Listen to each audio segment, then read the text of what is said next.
We're going to talk about CWD, screwworms, our faith, and so much more. You have collected over 3,000 native browse plants for mineral analysis. Texas, generally speaking, has very, very low levels of natural occurring copper, zinc, and manganese. A deficiency in copper increase the severity and the occurrence of chronic wasting disease. When you start messing with the smallest of building blocks in your central nervous system, and something goes wrong, there's a cascading effect. What is screwworm? They're eating living flesh. These guys are screwing into your head, the side of your head. You're rubbing, you're shaking, you're snorting. You're not eating. You're going to be dead in, a couple days, max. And there are no winners on this thing. There are no winners at all. If you're a hotel motel, if you're a feed store, you pump gas, if you work at HEB, they're coming for you. Before we start today's episode, I just wanted to ask everyone to subscribe to our channels. Again, the more people that like, subscribe, and comment, the better our analytics are and the better the guests we have. But a fun fact for you, only 38% of the people who actually watch or listen to the podcast are subscribed. So again, before we get started, if you wouldn't mind just clicking the little subscribe button, it would really help us out a ton. Thanks and enjoy today's episode.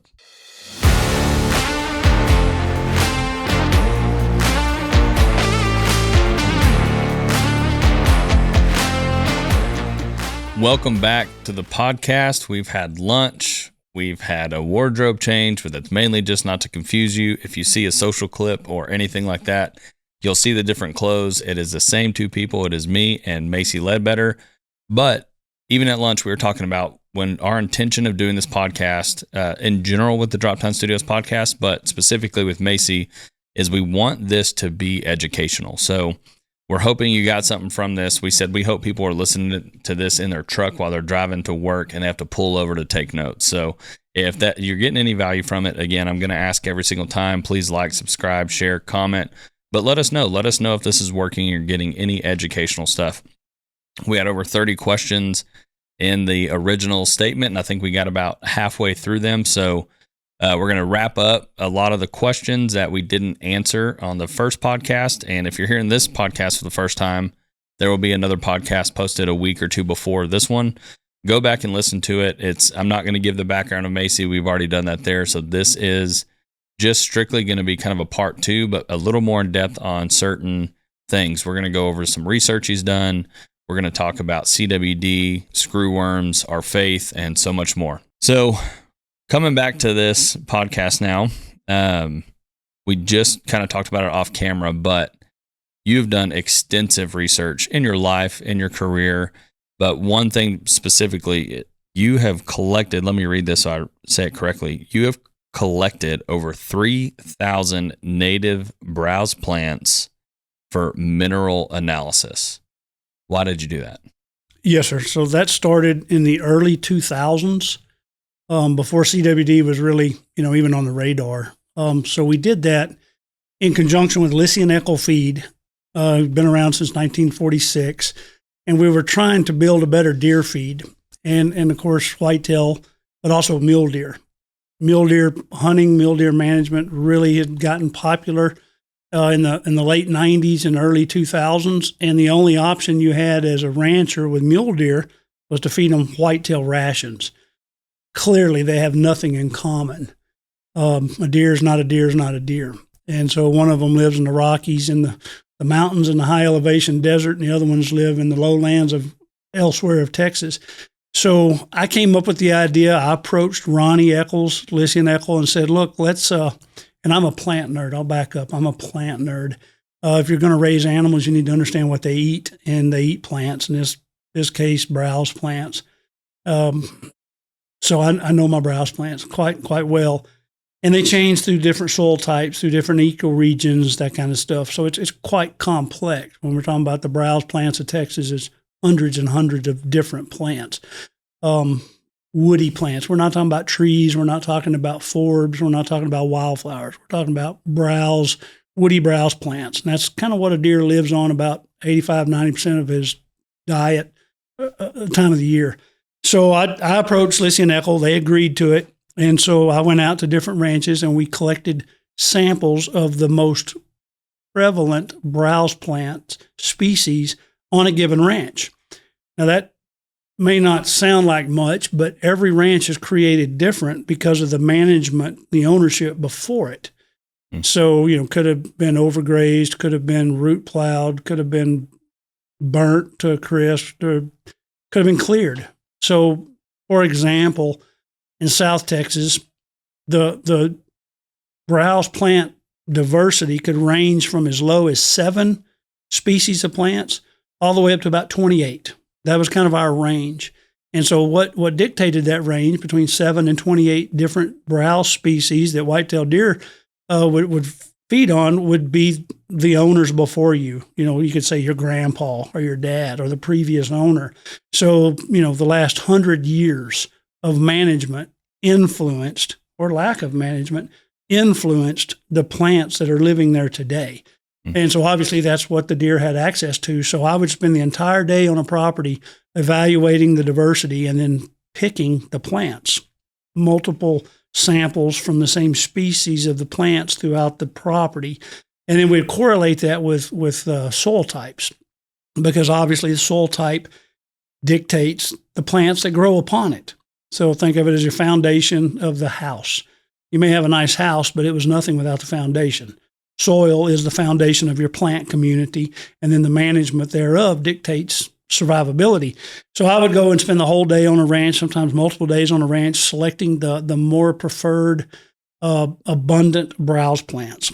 Lissy and Eckel would send those off to Cambridge University for analysis. And this was not the easy stuff for crude protein and nitrogen and phosphorus and all that, not the easy stuff. They did do that, but they were more interested in trace minerals, copper, zinc, manganese, just molybdenum, all of the trace minerals that you could think of.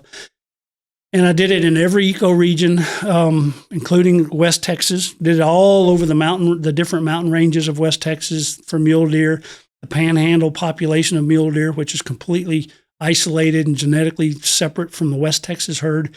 So this took about 20 years to pull together. It wasn't a full-time job, obviously. Did it as we could. Well, then CWD started creeping into the conversation. And it was much, much later that CWD started, we started doing research about CWD, and there was a lot of research from China and Japan and the Netherlands about trace minerals and their impact or their effects on chronic wasting disease.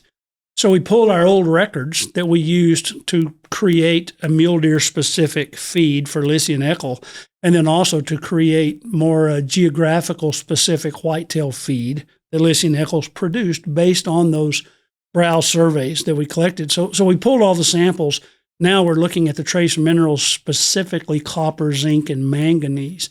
And we noticed that in all 3,300 of those samples, it was below the recommended threshold. In other words, Texas, generally speaking, has very, very low levels of natural occurring copper, zinc, and manganese. So all the research out there that you can find that's credible and that was using the soluble parts of copper, there's some out there they were using insoluble copper, so that was like, eating a penny. It would do you no good, right? So there's some credible research out there. There's some very unrealistic research out there, but the credible research from around the world, I'm not talking just Texas, I'm not even talking United States, I'm talking about from the world, all pointing to the exact same thing. A deficiency in copper increased the severity and the occurrence of chronic wasting disease. And so you think, wow, how does a trace mineral like copper, affect chronic wasting disease? Well, chronic wasting disease is a neurological disease. It's your nervous system, your central nervous system, not your muscular, not your really skeletal, not your organs, but your central nervous system. So think brain, spinal cord, and everything else that connected to a nerve.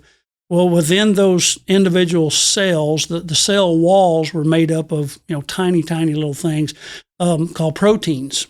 And so those proteins, they flapped, kind of like you clapping your hands. I'm clapping my hands. I know we're on a podcast, but think of a butterfly. They're flapping their wings, or a bird flying. Open, close, open, close, open, close. a jillion times a second. That's what healthy proteins do. And that's energy. And that's all of the basic, foundation of energy and that kind of stuff. Well, a prion is a rogue protein.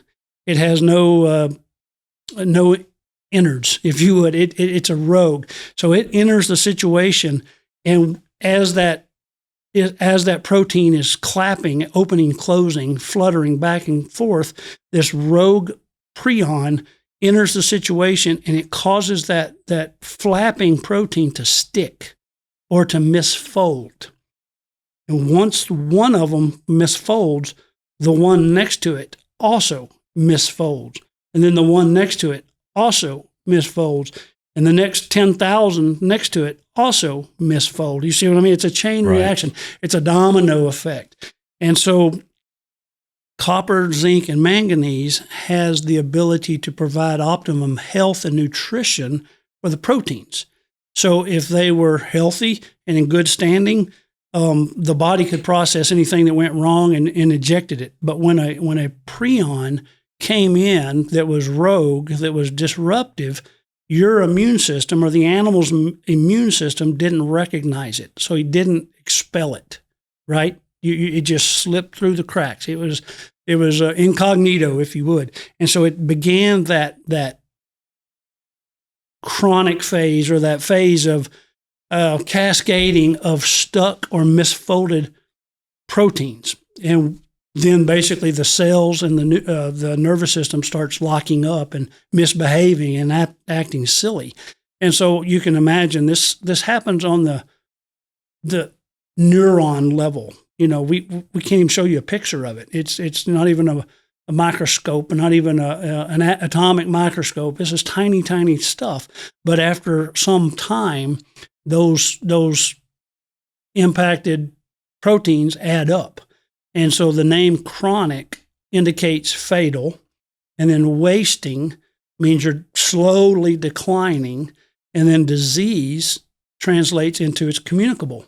So chronic wasting disease says you're going to die slowly over time, and you can transmit it to others, or you're going to shed that ability to do that. So it all happens at the cellular wall level from proteins clapping back and forth, opening, closing, and then they stick.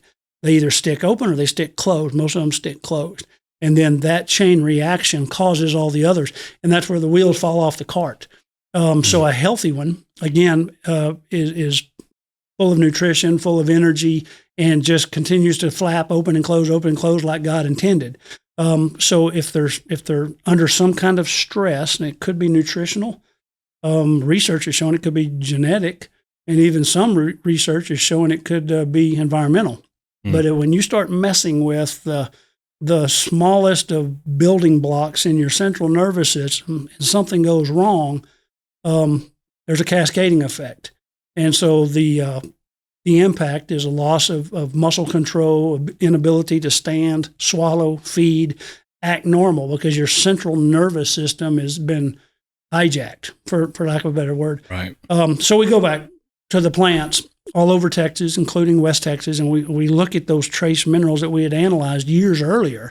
Again, not for this. We were building better feeds. And this was back in the time where there wasn't a lot of feed competitions. You think back to the late 1990s, early 2000s. I think you've had some guests on here where you talk about, man, just put a deer on the bag and roll with it, right? So there wasn't a whole lot of competition. So we were kind of out in the front trying to analyze the plant community to come up with a better mousetrap. And again, I want to stress that was done not to in particular see what the deer were getting, but more to see what the deer were not getting. Because at that time, deer breeding was alive and well and doing well, and you could grow some really giant deer in a pen setting where you could control their food, their intake. You can control everything, and their antlers are produced with surplus nutrition. So you could put a lot of surplus nutrition on a white-tailed deer, and he would maximize his genetic potential, whatever that was. You could make him bigger. He could be a giant six-pointer, or he could be a deer like this. But you could make him a giant because you could control his nutritional intake. So in a pen, we could grow giant deer. So how do we translate pen growth, antler growth, into pasture growth, where we can't really control that. So we were trying to develop a feed that was filling in the blanks of the native habitat, if you would. So Lissy and Eckel would able to customize ranch by ranch and or geographical area by geographical area, custom blends that filled those gaps, those voids, those gaps. So what the deer was not getting and lacking, they could put in feed. And it was a game changer. Immediate response. People that were struggling to grow quality deer in, say, East Texas, could now grow quality deer in East Texas. Those areas that were not known for trophy deer could start growing trophy deer because Lissy and Eckel provided a product that the deer demanded because they were lacking it. Their bodies are screaming for trace minerals, for example, and they weren't available in the natural world. And all of a sudden you put it in a pellet and the deer won't leave the feeder because they're hungry for it. Their body was craving it. And that alone caused all the other feed manufacturers, we all know the names, to step up. And they did. Right. So the work that Lissy and Eckel and I did, not started it, that's not the right word, but we raised the bar. Right. We held every other feed manufacturer accountable. It's just competition. It was just, when one does good, then the others either got to follow or get out of the way, right? And so they all stepped up and met their challenge. They did their own research. They did their own due diligence. And starting in the, late 1990s, early 2000s, you remember this, the feed manufacturing for white-tailed deer, mule deer exploded. And so did the quality of the results. And we're talking about not just antler production, but body weight, right, body condition, lactation, fawn survival. All of that is a benefit of supplemental feeding, provided it's quality supplemental feed. And that's what we were building. And that's what we were creating, was a competitive marketplace. And all those other feed companies, they had to step up or step out. And most of them stepped up. So that work that we did in the 90s, starting in the 90s and finished in 2000s, was never intended for chronic wasting disease because we didn't even know how to spell it. You never even heard of it. You know, I was with Parks and Wildlife in 2002, and we started to test for how to test a deer for chronic wasting disease. We didn't know how to do it. They said, you got to get the brain out. If you don't know how to get the brain out of a deer, have you ever tried to get the brain out of a deer? What we did was, I'm not proud of. How we figured out to get the brain out of a deer was messy. But we figured it out in 2002. And then the idea of grinding down a spoon and pulling it out of the atlas hole, man, that was cutting edge science. Everybody takes it for granted. But in 2002, we were going in the top, we were going in the side, we were hacking and beating. It was not pretty. Right. But until we figured out you can go through the obex. The word obex didn't even exist in our minds in 2002. We were getting the brain. So there's been a lot of evolution just in the testing and the sampling come across. So anyway, we go back and we look at the forage samples that we got, thousands and thousands of them, and it was clear as a bell, clear as the nose on your face, that the Texas range plants, the woody browse plants that a whitetail and a mule deer forage on, were woefully, terribly, ridiculously low in copper, zinc, and manganese. Now, zinc and manganese, they support the copper. Copper is basically, like I said, it upkeeps, it maintains that protein so that it's stronger and more resistant to sticking and all that. And zinc and manganese, we don't need to get into the chemistry, but they support the copper uptake and retention and all that to make a healthier cell wall so that it's not going to, or it's less likely to be molested by the rogue prion. That's what it is. And there, like I said, there was research worldwide. This was not a Texas thing at all. This was red deer, fallow deer, Chinese deer, Japanese deer. There was research from all over the world showing the benefits of copper and how it would help. I'm not going to say prevent. That's probably the wrong word, but it would help stave off. It would slow down. It would mediate CWD. And so there was something really there. And so then all of the feed companies Lissy and Eccles started it because they were always on the forefront of this. They were always pushing the envelope, asking the hard questions, the uncomfortable questions, in order to make a better feed, in order to stay relevant. And all of a sudden, we had this chronic wasting disease, this big scary monster that said chronic, you're going to die wasting, you're going to die slow, disease, and you're going to give it to all your deer. So, initially the far left, they're banging the pans and said, oh my God, the whitetail deer is going to be an endangered species and all that. We were hoping not, but we didn't know that. Right. Sounded pretty far left. So Lissy and Eccles got out there and they started experimenting with different levels of copper in the feed. And as you know, there's things called copper toxicity, and it'll kill different sheep species, and it can even harm whitetail deer to some degree. But at some point, if you put too much, the deer just quit eating it. Whether it's the smell or the taste or the aftertaste, they're just going to walk away from it. So what good is supplemental feed that they won't eat? It's not any good at all. So there was a tremendous amount of research and trial and error and back and forth. And then the other feed companies got on the bandwagon. So again, it just kind of raised the bar of elevation and utilization of copper, zinc, and manganese. Now, there were some arrows thrown and there were some spears thrown back and forth during this process, but the end result is we collectively raised the bar on supplemental feeding, quality feed, and also addressing copper deficiencies, which we had clearly proven in Texas were a thing. And so now it's less of a thing because all of the feed companies that are of quality, I want to stress that, they're not all created equal, but the quality feed companies that we know and recognize, they've stepped up. They've added copper, they've added zinc, they've added manganese, they've done their own due diligence. And so now the reputable feed companies have raised the bar collectively, and I'm really proud of that.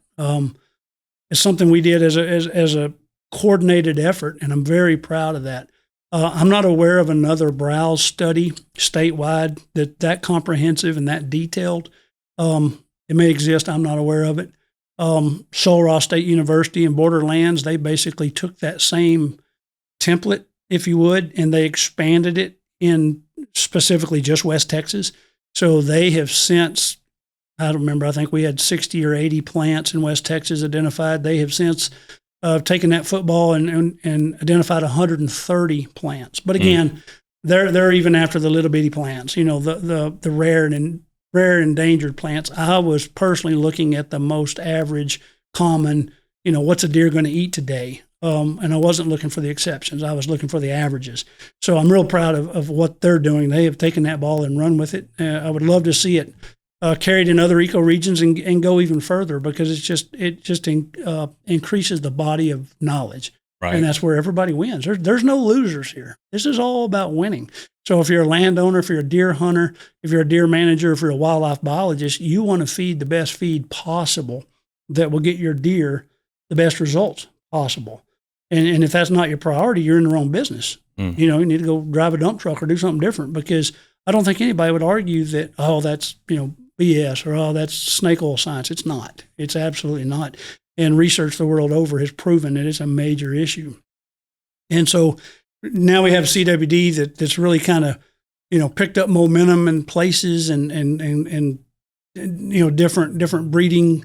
There's genetic component, which I wholeheartedly believe in. Pretty much everything, Austin, even you're genetically based.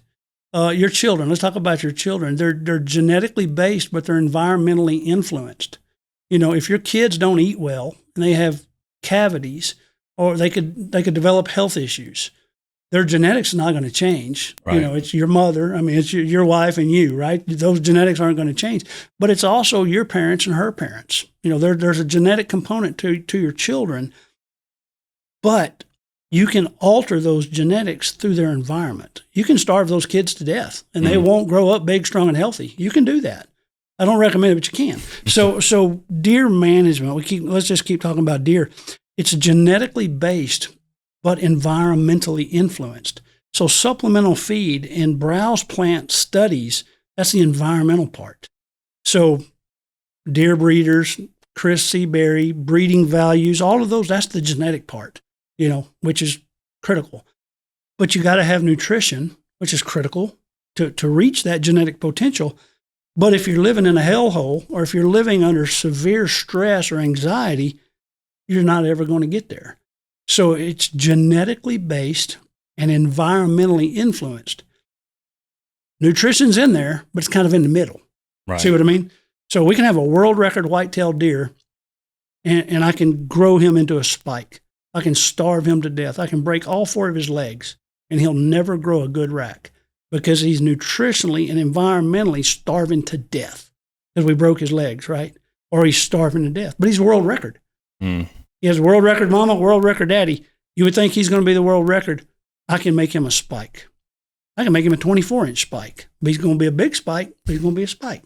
And so that's the role that genetics is the foundation. You can't get big without it.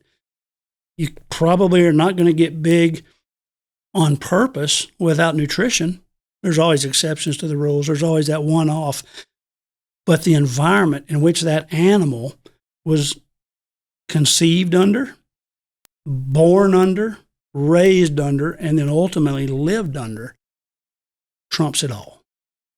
So that's something that people tend to forget when they do brush management or they carry too many deer. You can have great genetics, but if you have too few of feeders and too many deer, whatever that answer is, you're creating stress.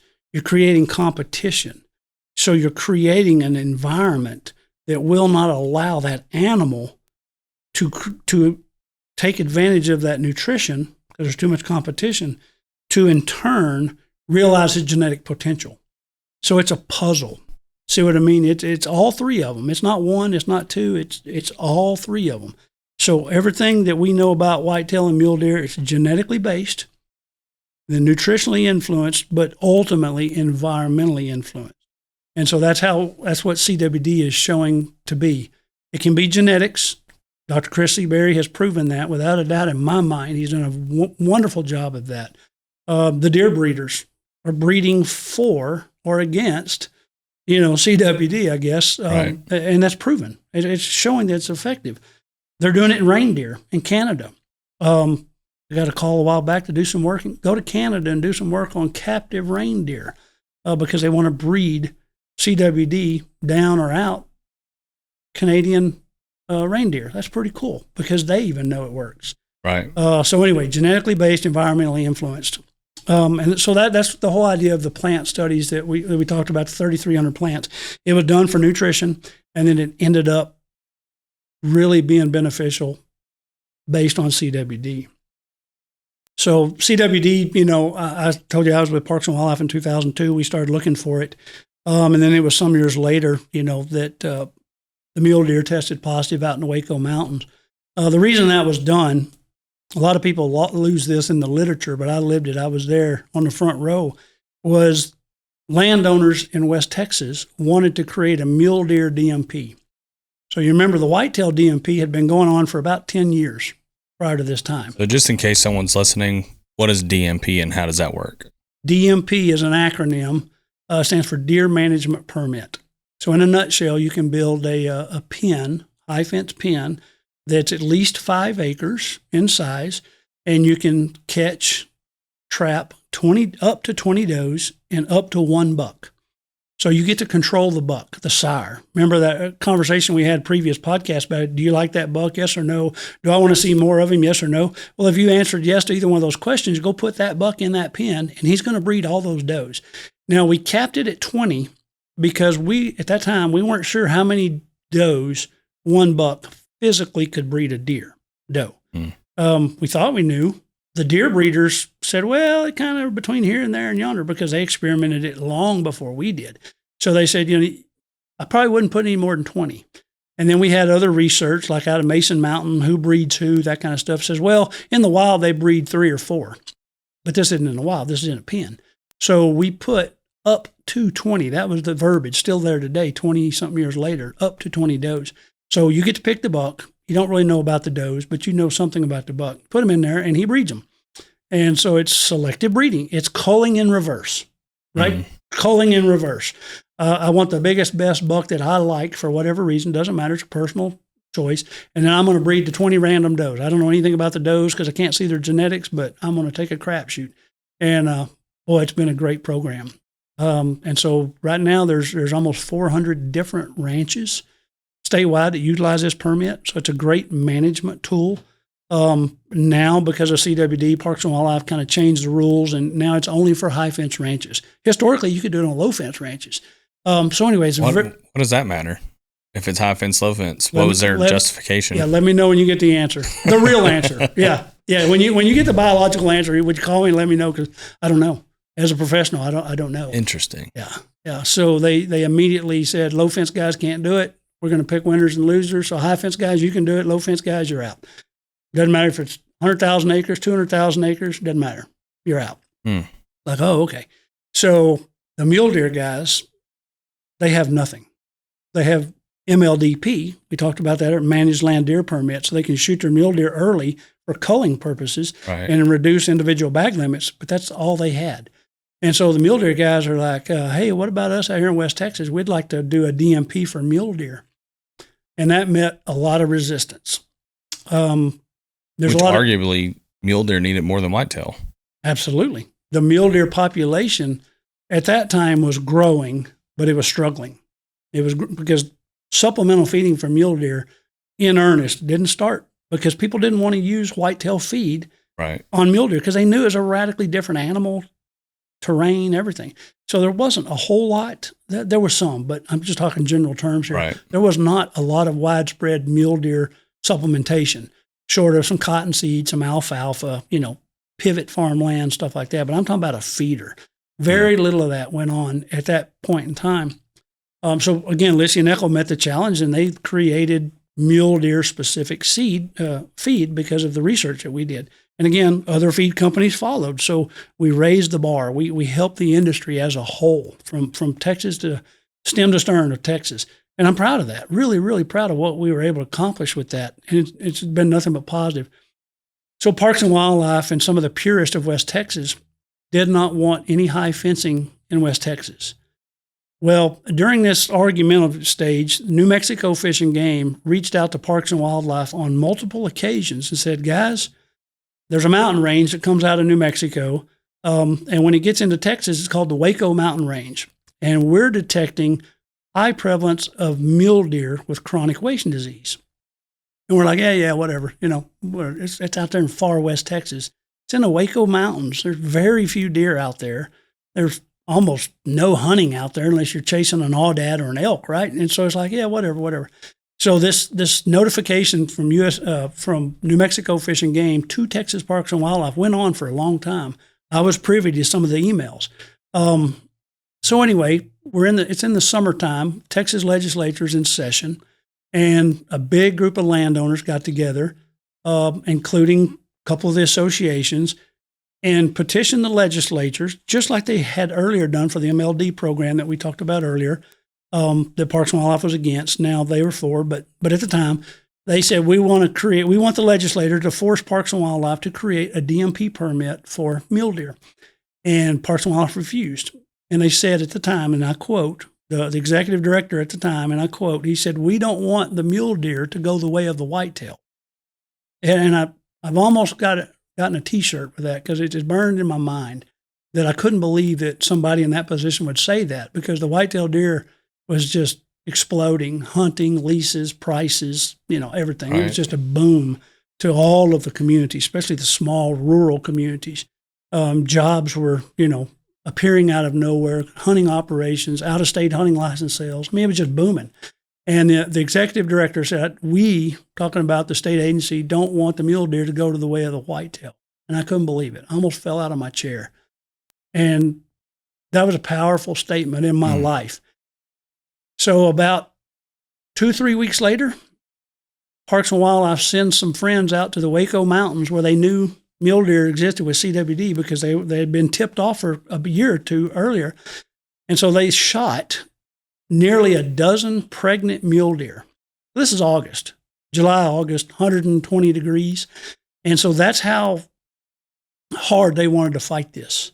So they went and shot a bunch of pregnant mule deer does that they suspected had, and when you get on top of the Waco Mountains, there was a 4-strand barbed wire fence. Mule deer don't care if you're in New Mexico and I'm in Texas, there's a 4-strand barbed wire fence, and it was kind of laying down. You and I could walk over it. Mule deer could just hop over it. And so they waited for the mule deer to come across the mountain range, and when they got across the fence, they just started blasting these pregnant mule deer does. Just laid waste to them. And they picked them up and they took them to test them. And guess what? That was Positive. that was 2012. I think there was 5 positive. Killed like 11 pregnant does, and just discarded the fetus and all that stuff, and stopped the mule deer DMP in its tracks, because now we have CWD in Texas.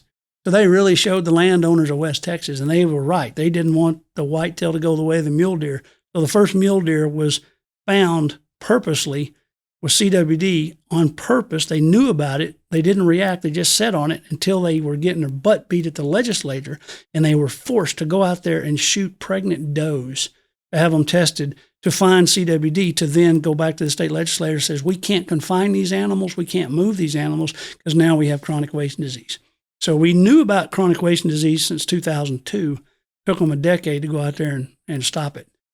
Did they even have to have license, like, to go shoot a mule deer doe, or did they just go do it? No, so each state agency biologist has a yellow card. It's called a collection permit. And it's basically, if you have a biological reason, you can harvest a mockingbird, a redbird, an alligator, a white-tailed deer, a bobwhite quail out of season, but it's got to be for a reason. You can't just go out and go, right, willy-nilly. But a Parks and Wildlife biologist has a little yellow card. It's about the size of a credit card, and it's called a wildlife collection permit, I believe, something like that. And it's issued to you specifically. And so, again, if let's just say it's in August and you find a wounded deer on the side of the road, you can go dispatch that animal and be legal about it. That's what it was supposed to be for. Yeah, and you and I couldn't do that because right. You're taking it out of season, but a Parks and Wildlife biologist can do that.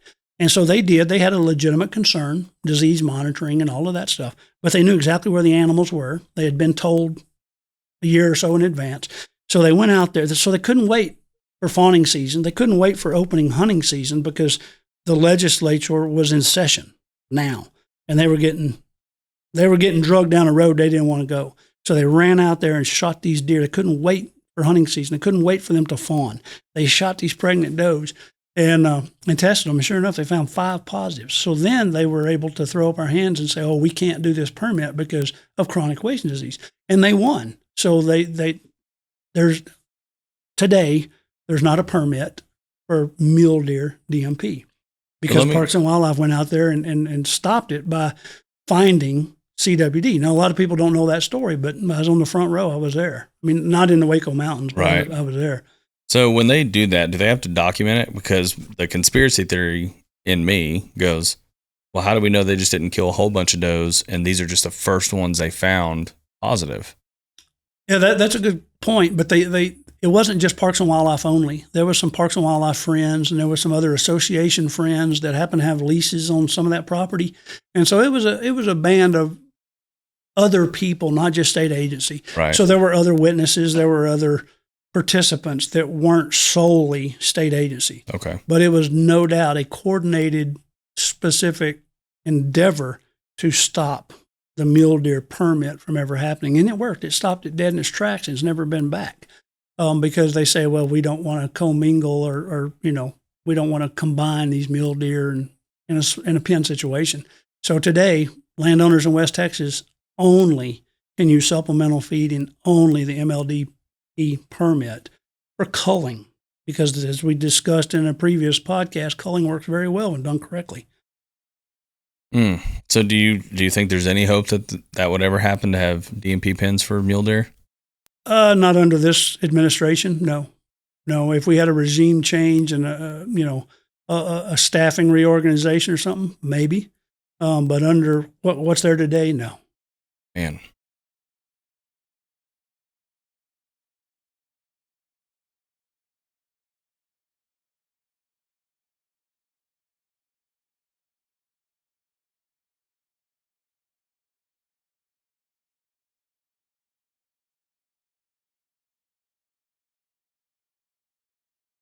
So that leads me to one of my other questions is, we didn't talk about it in the last podcast, but you are a expert witness in a plethora of things. So like if this was to ever go hypothetically back under a new regime, is that what an expert witness would do? Is you would go on behalf of, I don't even know if you could say the state, but on behalf of landowners, and you would be the expert witnesses to represent landowners as a whole? Yes, sir. Yes, sir. Because I've been doing this my whole career, I'm considered an expert. So yeah, if there was a litigation, lawsuit, or maybe there's just the legislatures want to hear it from me personally, instead of it's, he said, she said, they want to go talk to somebody with boots on the ground. They could call me into a hearing. And again, it could be even a legal hearing, or it even could be a deposition. And I would testify under oath. This is what I saw. This is what I heard. Here's what I know. And here's what I can prove.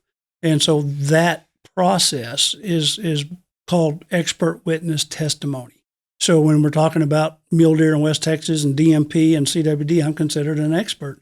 I'm also considered an expert with just wildlife and habitat management. So I do the same thing on litigations involving, say, an overhead transmission line.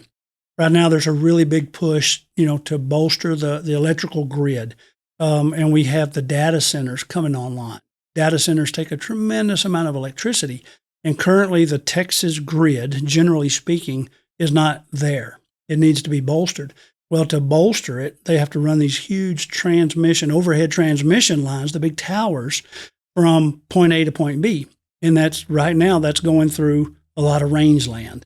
It's basically trying to connect the power source. So let's just say the Permian Basin, that's where they pull it from. And they get the lines, they get the power to the metropolitan areas. Austin, San Antonio, Dallas, Fort Worth, Houston, Galveston. So they do that with transmission lines. The transmission lines are extremely ecologically devastating because they bulldoze everything.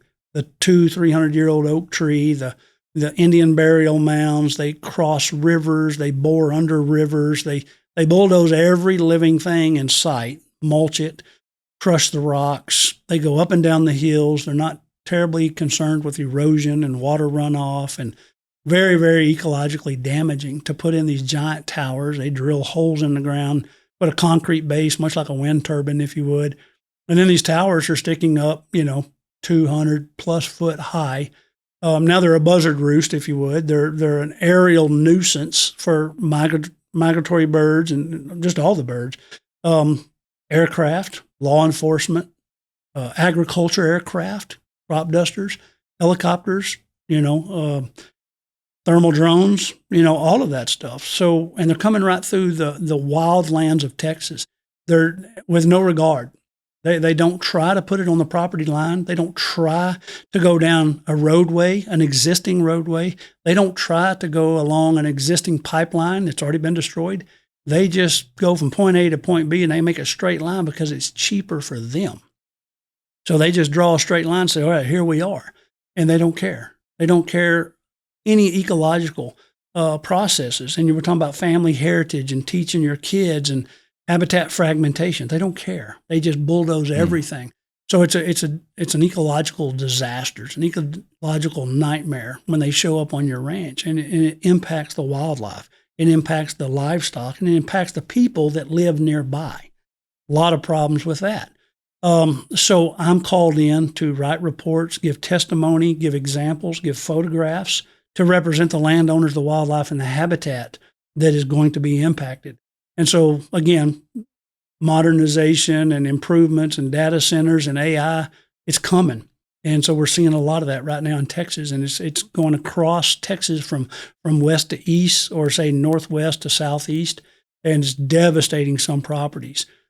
Turkey roost, wildlife habitat, grasslands that we talked about, all the way down to water wells, caves, water recharge zones. It's pretty devastating because their goal is to get electricity from point A to point B, period. And unfortunately, they're getting a lot of support because people like their phones, people like their internet, people like the idea of data centers and AI and all that stuff, and cheaper electricity, more reliable electricity. I get it. In 2020, Uri, I was without electricity for 5 days. Now, I made it through, but I'm just saying, I get it. I understand. But there's other ways. There's Right. better ways from an ecological perspective. So as an expert witness, I reveal other options and try to fight the public utilities and others that are not considering that. They may give it some lip service. They may talk about it for 5 minutes, but 5 minutes only, and lip service only. You can put lipstick on a pig. It's still a pig. And Right. they got some beautiful lipstick, pretty lipstick, glossy, shiny, but it's still lipstick Right. on a pig. And so it could be also a transmission line, a pipeline, a buried pipeline. Now, those can turn, those will turn, those are subject to work with the landowner. They will avoid certain areas. So pipelines, buried pipelines are not nearly as intrusive because they work with landowners. And you can use the land on top of a buried pipeline. Right. You can plant it with grass. You can plant it with a food plot. You can graze cattle. The land that's under the transmission line, there's more things that you can't do with it than things that you can do with it. So eminent domain and easements, those are the buzzwords, but they're not created equally. So I can be used as an expert in my field of wildlife and habitat management to explain those processes to other attorneys, to the other side, to a judge, to maybe get a ruling to, let's don't cross the San Saba River 7 times with this overhead transmission line. Let's move this line 4 miles over here, follow the highway, and never cross one of the finest, most pristine, most wild rivers in Texas 7 times. That sounds like a pretty good idea. It sounds like a little bit of common sense, right? Yeah. But we have to spend millions of dollars and lots of time to get to the courtroom for the judge to make that ruling, because the people that build those lines have one goal and objective. We've been talking about goals and objectives a lot. Their goal and objectives to build this thing is cheap and as economical as possible. Right. And if you build anything, a straight line is the cheapest thing to do it. And so any turn is going to cost them money. So they're going to fight you tooth and nail. Yeah, and it's not their backyard. They don't have to worry about it. They don't ever have to deal with it. The fallout, we haven't even talked about illegal immigration. If you're from South or Southwest Texas, anything that runs in a northerly direction is a prime foot traffic. So you can say, well, this one's going southwest to northeast. It's not going north and south. It does in places. It goes due north in places. It also gives places of crossing, because it's brush free, it's clear, it's visibility. So you can cross it, you can walk along it, but you can always see those towers and those lines at night, especially if there's any moon. So I don't need a flashlight. If I'm illegal, if I'm smuggling little girls, if I'm smuggling illegal aliens from China, if I'm carrying a backpack with 70 pounds of drugs worth $500,000, I don't need a headlight. I don't need a thermal. I've got overhead power lines guiding my way and a half of a moon. So if you're law enforcement, harder to find me. I can smuggle kids. I can smuggle drugs. I can do a lot of things. And you're going to be a lot harder, more difficult for you to find me and catch me. So these things are smugglers' corridors. In addition to wildlife habitat destruction, and they're permanent. There's not a expiration date. At least the wind turbines, they have an expiration date, right? You can take down a wind turbine. You can't really get the stem out of the ground, but you can take the wind turbine down and you can reclaim that land. Right. Overhead transmission lines don't have expiration dates. They're forever. They're forever. How long is that? What's the definition of forever? Ask your kids. Ask their kids, right? Habitat fragmentation, landowner goals and objectives, wildfires, lightning strikes, airplane strikes, limited private property use, and most of all, illegal immigration and a reduction of privacy, because now the companies that own and maintain those overhead transmissions, they have a permanent easement. Right. So you might have owned a ranch yourself and you might have thought nobody can come on this ranch except me. You would be wrong. 500 other people can come on that ranch tomorrow, and you as a landowner can't do a damn thing about it. So what is that property worth? What if you're on the road and your kids are home by themselves and 500 people show up to work on the line? What about your wife's safety? They don't care, right? So what is that property now worth to you when you're out of town? You're 4 hours away. You couldn't get there in time if you needed to, right? But the human smugglers are coming through, and they may be carrying a gun. They may want to steal your wife's car. Your wife's home with 2 kids. What are you going to do about it? Nothing. You can't do anything about it. Now, is that fair for a landowner in Texas to be penalized because you like AI, because you like data centers? I don't believe so. I want to go on record and say, no, it's not fair to put your wife and kids in harm's way, or your buddy who likes to recreate, fly an airplane in harm's way, so that I can check my phone and make funny memes and stuff with AI. I don't think so. So I'm not anti-progress. I'm not at all. I don't want to wear a loincloth and live without electricity. I want those PUCs and those LCRAs and those type people to pull their head out of the sand and construct those in a way that's ecologically acceptable, ecologically palatable, morally, ethically approvable by the general public, but mainly the landowners. So what does that look like? That looks like public roadways. That looks like existing easements, existing right-of-ways. We don't have to carve a brand new scar across the landscape for hundreds of miles. These overhead transmissions are not 10 miles. They're hundreds of miles, thousands of acres. They usually talk about 200 to 250 feet wide is the easement. Well, then they also want to add on what they call a temporary easement so that they can move their heavy equipment and work up and down the line, right? But in the temporary easement, they also bulldoze oak trees. I have yet to find anybody that can explain to me the definition of a temporary easement if you bulldoze a 150-year-old oak tree. I guess it's temporary if your timeline's 1,000 years, right? So what is a temporary easement when you bulldoze a 150-year-old oak tree? I don't understand that, and nobody seems to be able to articulate that. So I am 100% opposed of these overhead transmission lines going from straight line across the country to point A to B to save them money. Yeah. It's an ecological nightmare, and we're fighting it. So that's what expert witnesses do, and I'm proud to be one.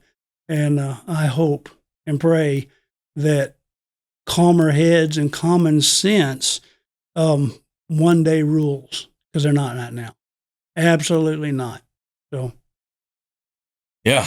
God dang. Make me feel like I need to go to Austin and help you with it.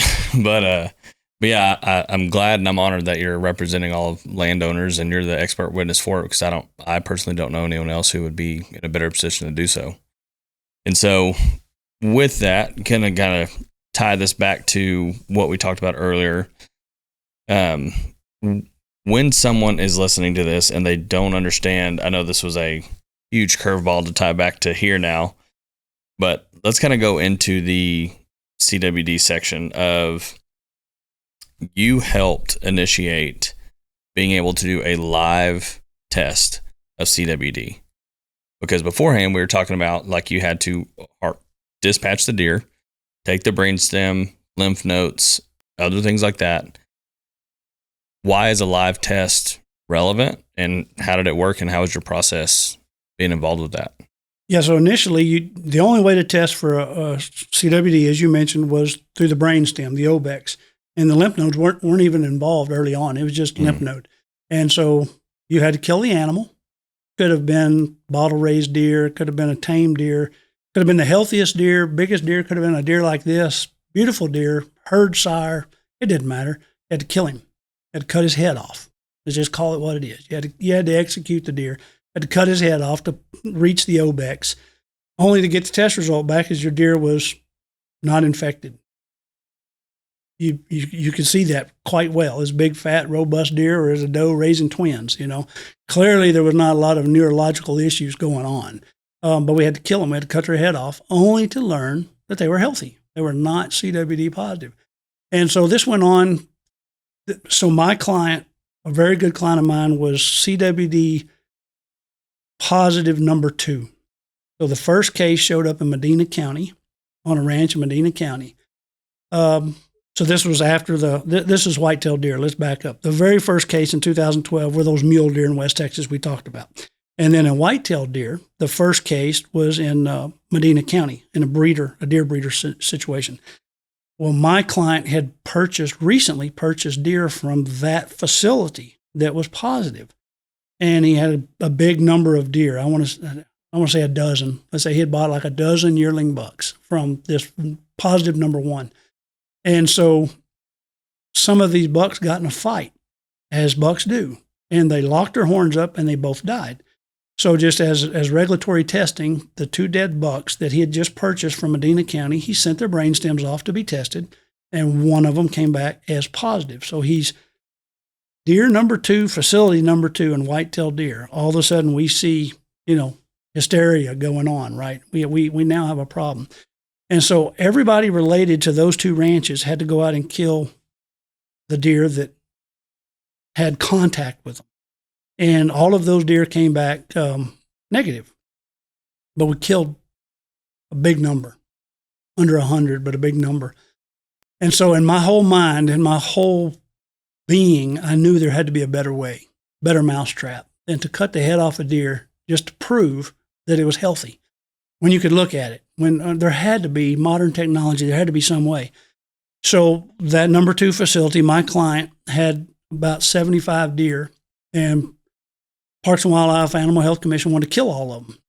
And he said, no, not yet. We want to do some research.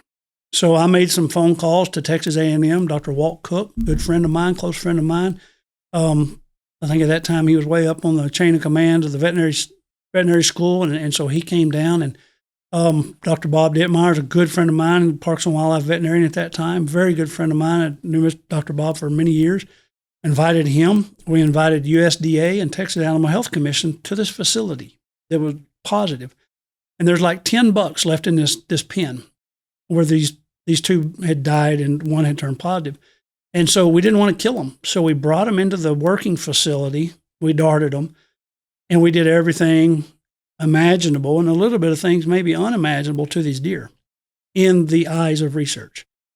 And so we poked and we prodded and we cut and we sampled and we pulled sample. We did everything. I'm not going to go through the list because we were desperately trying to find a live animal test without cutting these deer's head off, only to see if they're sick or not.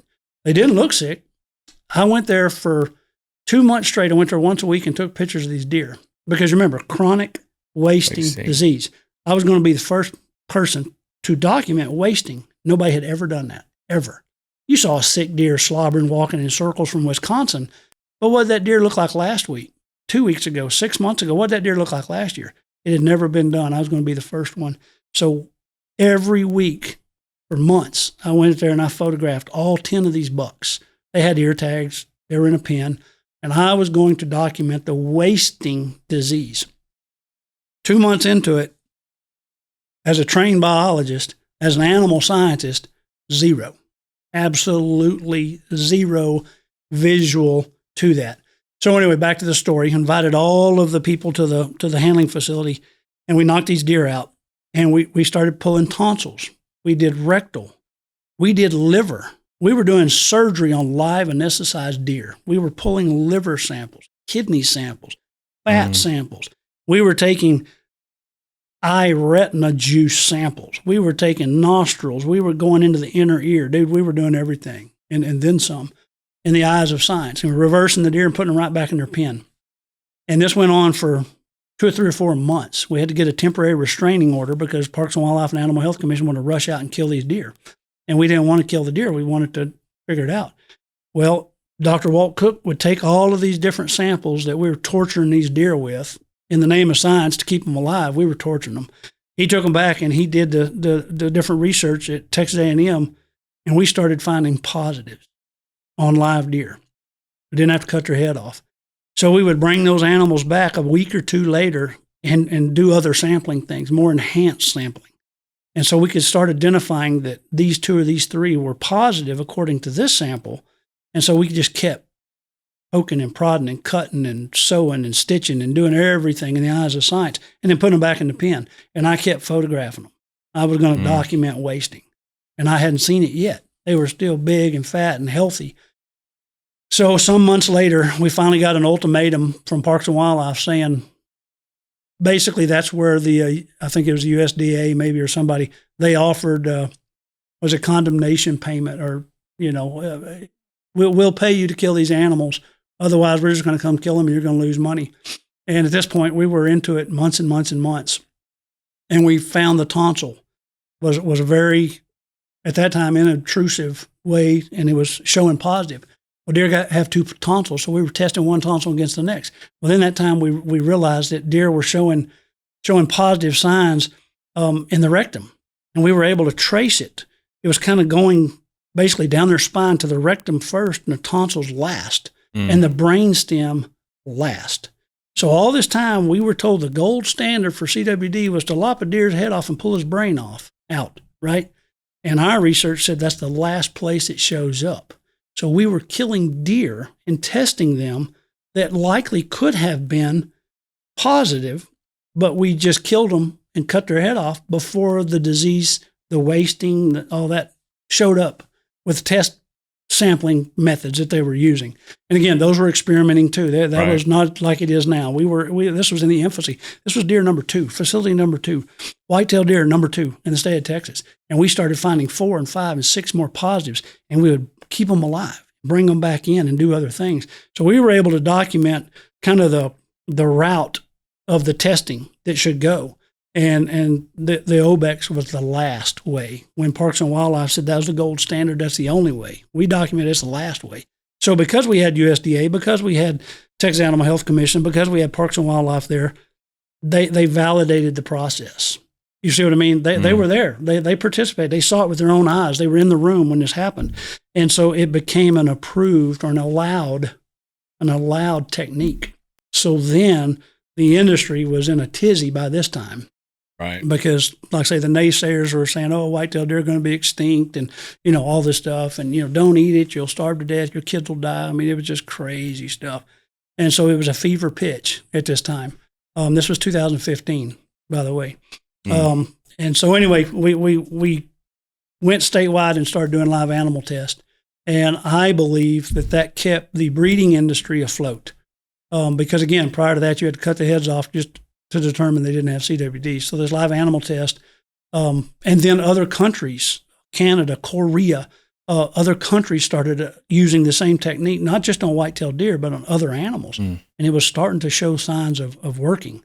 So the federal government never fully, completely embraced it and endorsed it, but Texas did because they witnessed it firsthand. They were there on the ground, and I'm glad we invited them. I'm glad they were there. And so I was fiercely proud of that accomplishment because in my ethical, moral heart and mind, in my love for the deer, nothing else, I knew there had to be a better way. Right. So I never made $1 off of it. That was never the goal. I wouldn't take $1, never, not one. It was just something morally, ethically, religiously, I could sleep at night knowing that we're trying to not destroy the whitetail deer as we know it. And so I'm fiercely proud of that. And that, you say 2015, man, that's a long time ago. And then you look back and say, golly, that was only a decade ago.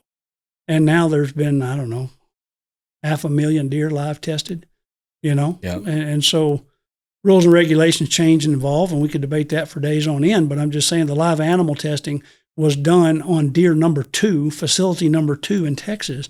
And I believe it not only saved the deer breeding industry as a whole, but I'm trying to transition that into live animal test. Wild deer. Right now, Parks and Wildlife is very, very much against that, but I think they're loosening up, and there's some discussions underway right now for wild native live animal testing. And if you want to be truly surveilling for a disease, right, I can't understand the argument against that. Well, and that's my thing too. I'll just say it. I don't think we're hiding anything from the green genes, but what about the positive that hit in the neighborhood in San Antonio, and then they did nothing about it? That's right. I mean, how can they hold other people who are being accountable to a certain standard, but not themselves? I know they can't go into the neighborhood and just start blasting, but that's what they do on high fence. I mean, I don't know why not. They do it everywhere else. Yeah. So if this is such an insidious disease, why does the height of your fence predetermine the outcome? To your point. If you own a low fence and you have a CWD positive, what happens to you? Nothing. How much does it cost you? Not $1. The state, the feds pick up all the cost. Yep. What happens to you? Nothing. It's business as usual. You got to do some enhanced testing, but what happens to you? Nothing. What does it cost you? Nothing. The people in neighborhood in Hollywood Park, what happened? Nothing. But my God, if you own a high fence and you have a CWD positive, you're going to go bankrupt. Right. The ranch is worth pennies on the dollar forever. You are ostracized. They put your name in the newspaper as fast as they can. You are a villain. They will even put billboards up and try to scare everybody away from doing business with you. Yep. And they vilify you, not because you have CWD, because you have a high fence. Right. So I can't think of a rabies, tularemia, distemper, COVID, the flu. Let's talk about any disease. Why does the house that you live in dictate the treatment you receive? Why does the fence height indicate the method used to control the disease? Right. How does that work epidemiologically? How does that work biologically? How does that work legally? I don't understand that. I wish somebody, you got some empty chairs here. Let's call some invitations. Let's invite people to explain to me epidemiologically why the height of your fence cost you your living both today and tomorrow, because your fence, your ranch is black labeled. Right. And there's a lot of data out there to prove it. I have my real estate license for 20 years. I sell ranches. I'm not your typical real estate person. I don't show ranches. I don't advertise ranches. But as a biologist, I buy and sell ranches for clients. It's on the down low. I don't have to advertise. I'm blessed. The very first thing that's happening in the last 10 years, when a ranch is for sale, they call me and they say, is this a trace out? In other words, is it tied to CWD? And if the answer, 99.999% of the time, Austin, if the answer is yes, they're not interested. They won't even come look at it at any price. Now, if it's a good ranch and it's not a trace out, they'll be there tomorrow and they're bringing their checkbook and they will probably buy it. A week ago, Monday, I sold a ranch, $5 million. The guy was on the ranch 2 hours. Think about that. We've been looking for a while for a perfect ranch. Found this property, has nothing to do with CWD. It's high fenced, has DMP pin. He was on the ranch 2 hours and he wrote a check for $5 million. He had passed up even reviewing other ranches that were CWD related. He had the same checkbook. He had the same $5 million. He would not even look at the ranch because it was a CWD trace out. So there's not a human alive that can't honestly say that CWD and that stigma of traceability doesn't impact real estate market. I have my real estate license for 20 years and I can prove that it does. I've got a man right now with an $8 million budget and we're looking for the same similar ranch. He's not looking for a deal. He's not looking to come in there and undercut and steal it. He doesn't want it at any price. He wouldn't pay you $10 an acre for a trace out ranch. That's what it means. He's got $8 million to spend and he's not looking for a deal. He just doesn't want to mess with CWD. So does that impact the real estate market? Absolutely. Man, I don't know of anything other than anthrax that's equivalent. I don't know anything other than anthrax that's equivalent. So there's some naysayers out there that say, oh, rah, rah, rah. Ask them what they do for a living. Ask them how long they had their real estate license. Ask them how many ranches they sold. And then tell them to sit down. Well, I was going to say the other aspect of like when you said these chairs are open, I may be speaking out of turn. I can't remember exactly who was speaking or what it was, but at Texas Trophy Hunters 5 years ago or something, when 5, 6, maybe 7 now, but they had a speaker there and someone sent me a picture and like, who is this? What are they speaking on? It's CWD. And they were confiscating phones, telling them to put them down, no recording. So as much as I would love to have other people sit down, but I don't think they would have a actual documentation of their opinions. Right. And that's what we said in the other podcast. You're not paying me for my opinions. You're paying me for my facts. That's right. Yeah. Why do you have to hide behind something if you just repeat the facts? Right. The facts are the facts. You know, what's that old saying? You're entitled to your opinion, but you're not entitled to your set of facts. So, you know, we have been misguided. We've been misled. We've been re-educated, and the lights are on, and the lights are very bright. And so I'm hoping and praying that common sense prevails sooner than later, and a regime change may be in order. So what is like what are people getting wrong about CWD if that's the case? Is it the aspect of more testing? Is it the aspect of what are people getting wrong? Well, they're scared of it first because the state agencies, which it used to be plural, meaning more than one, the rules would change tomorrow. And you as a landowner, none of your business, right? They would change the rules. People say move the goalpost, whatever. They change the rules in-house behind closed doors without involving the industry often. So it was very hard to stay current. It was very hard to stay legal. It was very deceptive. And so, yeah, why don't you have open, honest conversations about the facts instead of coulda, woulda, shoulda? You know, the billboards that Parks and Wildlife put out, they spent tons of money, and it was donated money according to open records, but they spent a ton of money and they scared people off. I don't have it with me, so I don't want to give any quotes, but if you look at the last, and this is open records, so, you know, fact check me if you like. In the last 5 years, there's been more hunting-related licenses decline than improve. For example, youth hunting license. I know this factually. I just looked it up last night. So 5 years ago was 2020. I think the record, the hunting license sales right now, the data goes to 2024, right? They don't have 2025 data. So you go back to 2019 to 2020 and you go, so you say for the last year, youth hunting license sales are down. Resident hunting license sales are down. Senior combination hunting license sales, senior being 65 or older, are down. So we're losing our very old, experienced veterans. We're losing our youth. So everybody that knows if you can't control the old end and you're losing recruitment, what does that mean? That means the population is declining. Now, you can go over here and look over here and cherry pick like the super combo all water sport fishing license. It's up by like 900 in 5 years. That doesn't even keep up with you know what the Texas population has done in the last 5 years? So the Texas population is the highest grossing state, you know, the highest growth state in the nation. And so for a 5 year span, if you cherry pick and it goes up 900, but yet the Texas population went up 4 million, that's a loss. 100%. 100% loss. So if you look at the 4 or 5 segments that did go up, most of them went up less than 1,500. So again, in my mind, it's a loss. But if you break it out, left column, right column, the left column's far, far more greater, longer, lengthier of all the different specialized hunting license. And in the last 5 years are going down. Those over here that did go up, the numbers don't lie, they went up, but it's incrementally tiny. And then if you were to overlay the Texas population, it's not even close. Right. So hunting is going down.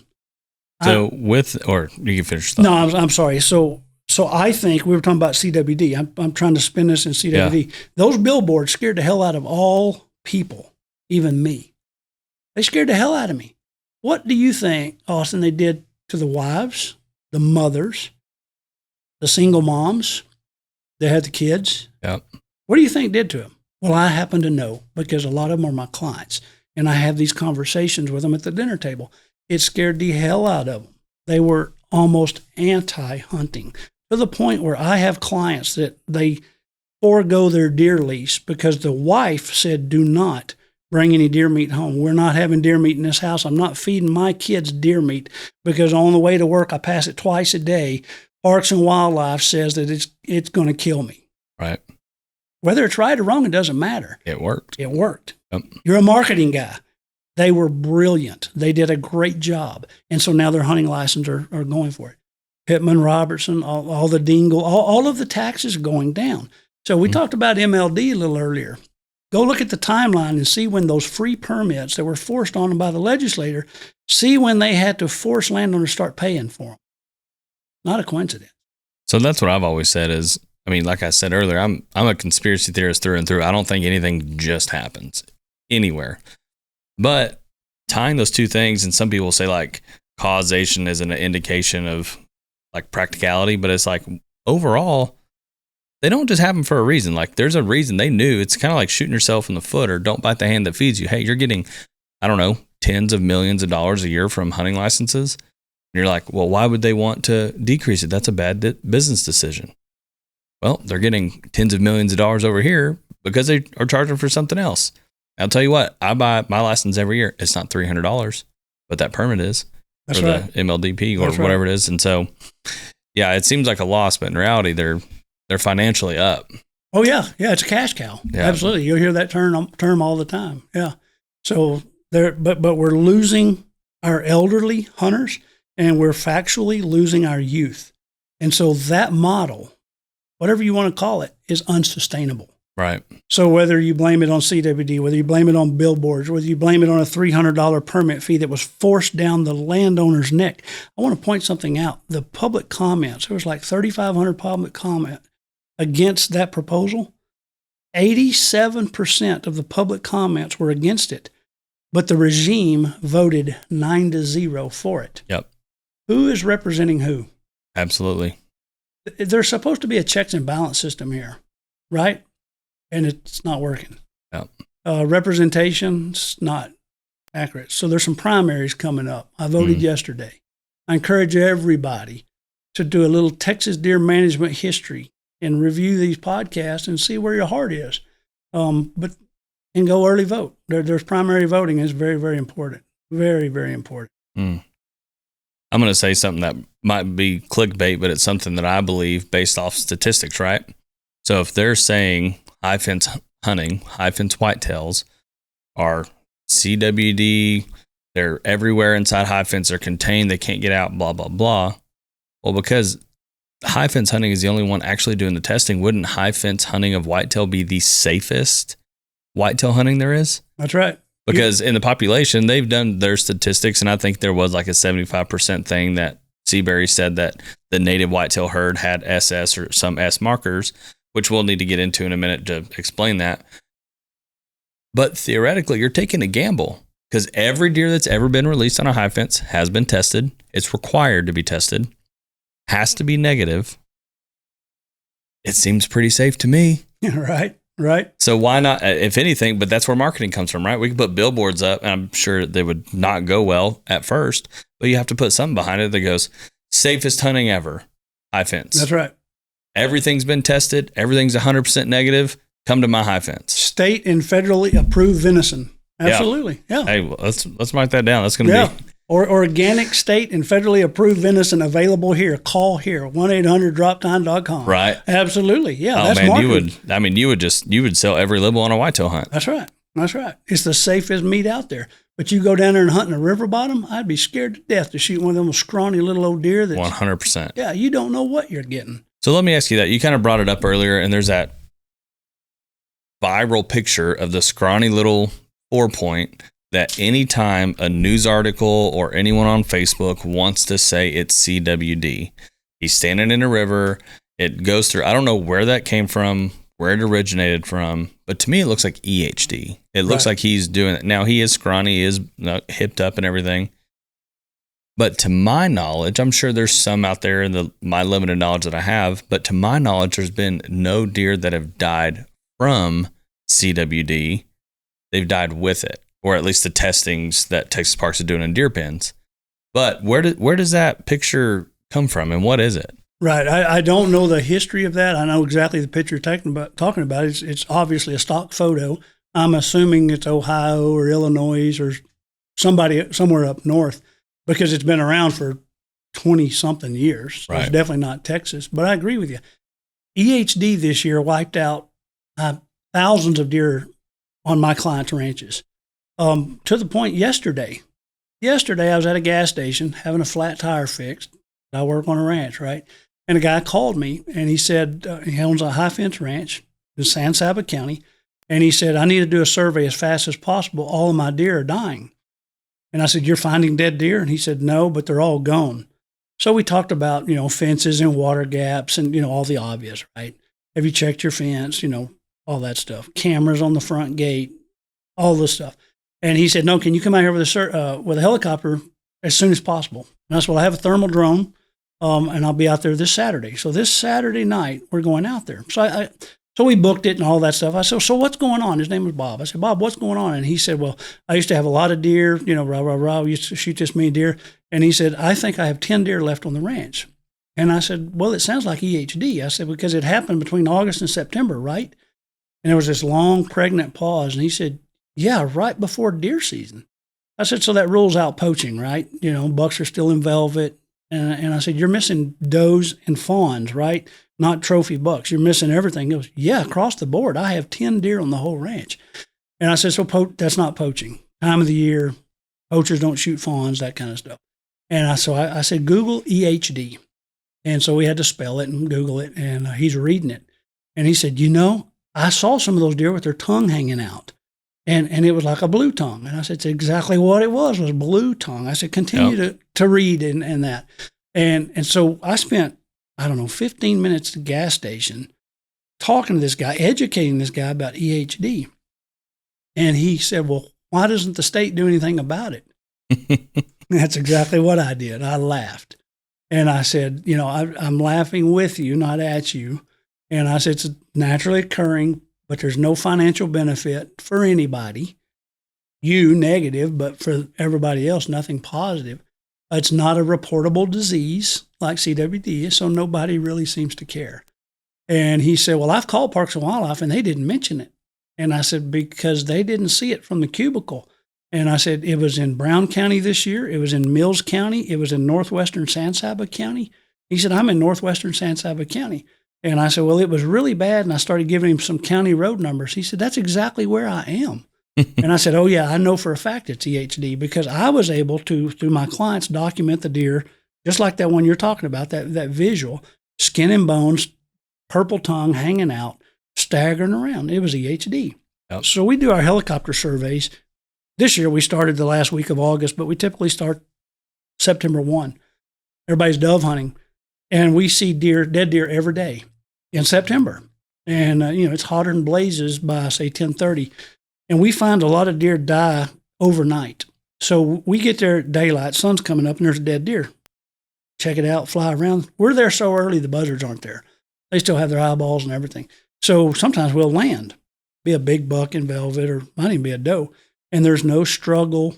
They just lay down and die. And they're fairly healthy at that point in time. So I'll take a picture of it. And so rarely does a week go by, we don't find dead deer in September.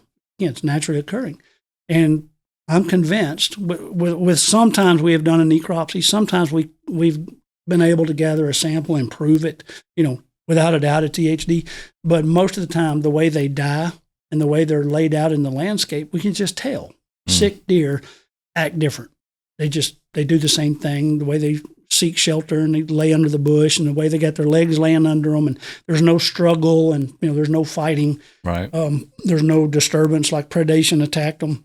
And I'm talking, this is 7:15 in the morning. The sun's up 3 minutes, and we're on deer with blood trickling out his nose. This is a fresh sample. And so most time when we collect those samples, it's EHD. And this year was particularly bad. Again, late August, early September, it was really bad in the hill country. So there's not much we can do about that. Well, there is. There's some things you can do to mitigate with the midge and mud and water levels and that kind of stuff. But from a Parks and Wildlife, from a regulatory, you can almost hardly get them to say the word EHD. They won't hardly do it. Now, they'll throw out CWD 3 times so fast it'll make your head spin, but you can't hardly get them to say the word EHD because there's nothing there. Right. And that's another thing. If we're into disease surveillance and monitoring, let's talk about them all. Right. Right. In 2019, we had the historic outbreak of anthrax in the 5 counties kind of west of Junction, Ozona, Sonora, right in that area. Anthrax, generally speaking, is on a 5-year cycle. That was 2019. This is 2026. So not a prophet. I'm not saying it's going to happen. But if we have a wet spring, and they're talking about La Nina and El Nino and La Nina and all that, there's a possibility we have a wet spring. And if it's followed by a hot, dry summer, this is year 6, right?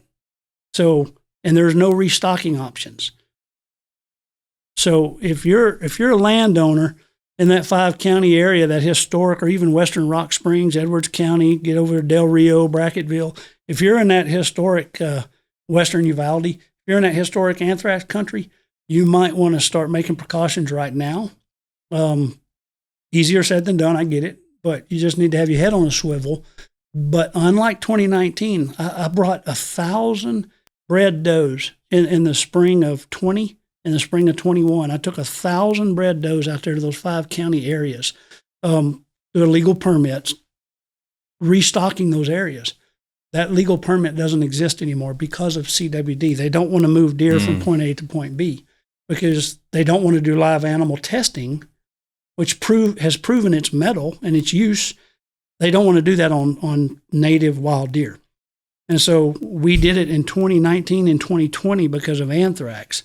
Well, now they pulled that permit. It's called Triple T, Trap, Transport, Transplant. They pulled that permit. The permit doesn't exist.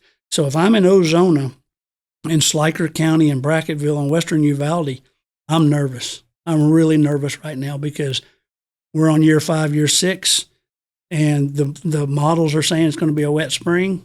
I'm nervous. So just a heads up. I'm not prophesizing it. Right. But again, as a wildlife biologist, as I see cycles, I see those wildlife processes, and the table is getting set for anthrax. And unfortunately, there are no restocking options now. And I feel sorry for those landowners that restocked and reloaded in 2019 and 2020. So they have 5 and 6-year-old bucks. They have some nice bucks out there. And now hunting season's over with, and anthrax season is upon us. The potential to come in. As a potential, the real potential, the timing potential and the weather potential. So you got two things that are not pointing in the positive direction for those type landowners, and I'm worried about them. Anthrax is pretty ruthless. It devastated the exotics as well. Some feral hogs, some aoudad made it through, but not many. When you can kill an aoudad, I was going to say, if it can kill an aoudad, it's you're pretty doing lethal. Something. Yeah, it should scare the bejeebers when you can kill a feral hog and an aoudad. So while we have you here and we're on the subject, let's kind of walk through and break that down. I want to go back to EHD, but let's start with anthrax since we're there. What is anthrax? So anthrax is a spore, let's just call it a spore, that lives about 12 inches under the ground. And when the conditions are right, a while ago we talked about genetically based and environmentally influenced. When the environmental influence is, it's a wet, above average wet spring followed by a hot, dry summer. So it's kind of like all summers are hot and dry, right? So that's off the table. You don't have to stress, it's going to be a hot, dry summer. Right. We're in Ozona, dude. Yeah. But what you do need to stress is a wet spring. Those don't always happen. And they occur on about a 5-year average. Again, just looking at the weather. You can fact check me. You don't have to take my word for it. In fact, don't take my word for it. Look it up. So about every 5 years, they hit a good spring. Grass is green, brush is green, it's beautiful. Cows are fat, market's good, everybody's happy, antler development's taking off, and then all of a sudden, about May, the faucet cuts off, the sun pops up, and it's 100 degrees at 10:30. You're fixing to have problems. So that spore that's buried 12 inches underground, it's hibernating because the conditions are not right. That little spore makes its way all the way up through the soil profile and comes to the top of the ground. It just lays on the ground. But it can also get on the grass. The dust blows, because remember, it's getting hot and dry, right? And you're in Ozona.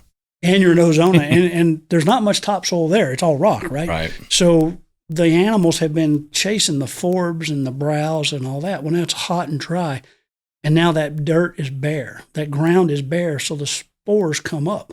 And then maybe people are throwing feed, or maybe the corn feeder goes off, and the corn feeder lands in its dark soil, kind of a heavy, dark clay type soil, clay loam type soil, And what does the deer do? He picks it up. Well, he doesn't just pick up a kernel of corn. He picks up particles of soil.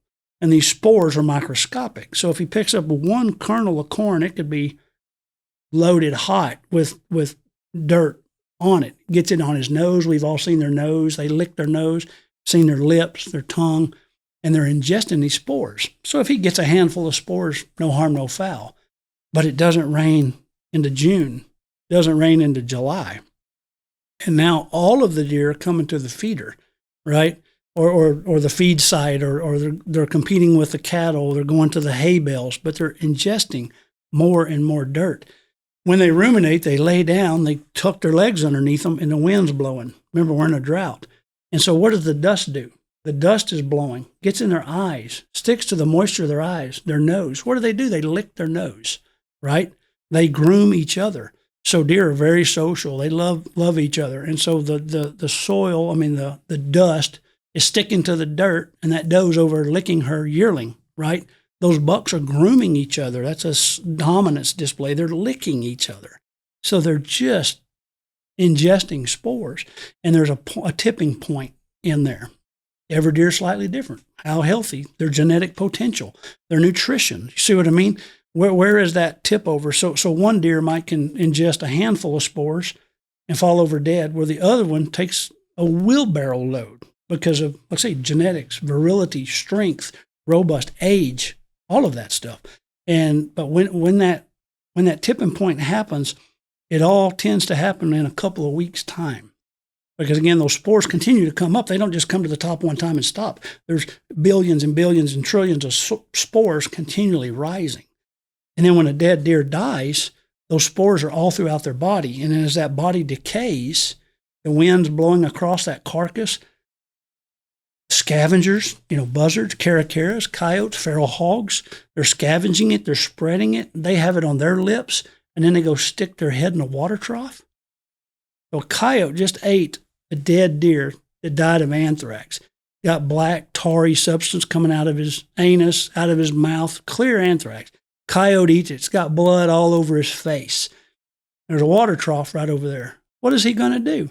He's going to go over and stick his entire muzzle in the water trough. He's going to shake his head. He's going to wipe that blood off. Now, all that particles that we just are in the water trough.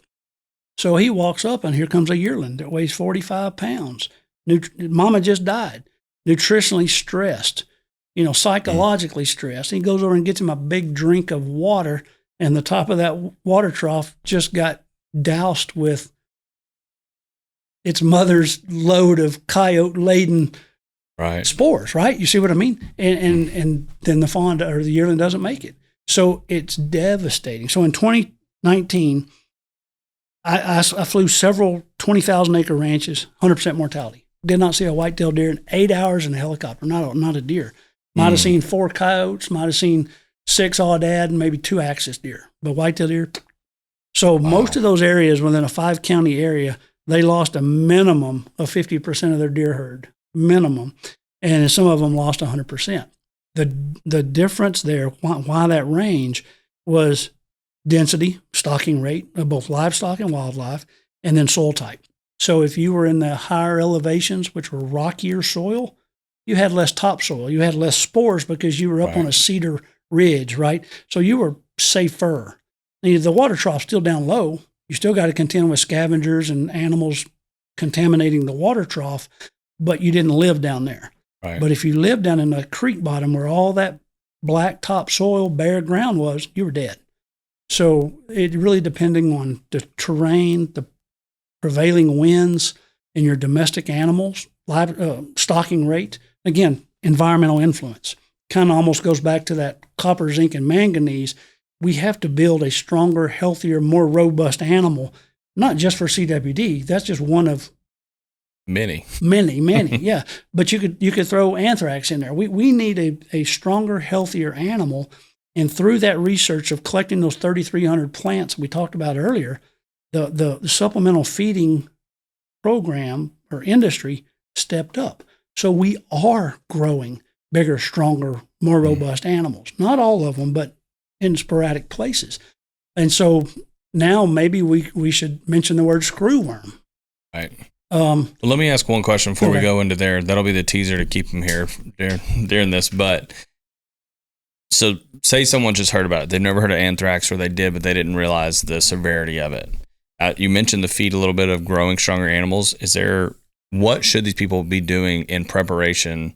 Because anything that's going to be fixed needs to be fixed in prep, not in post.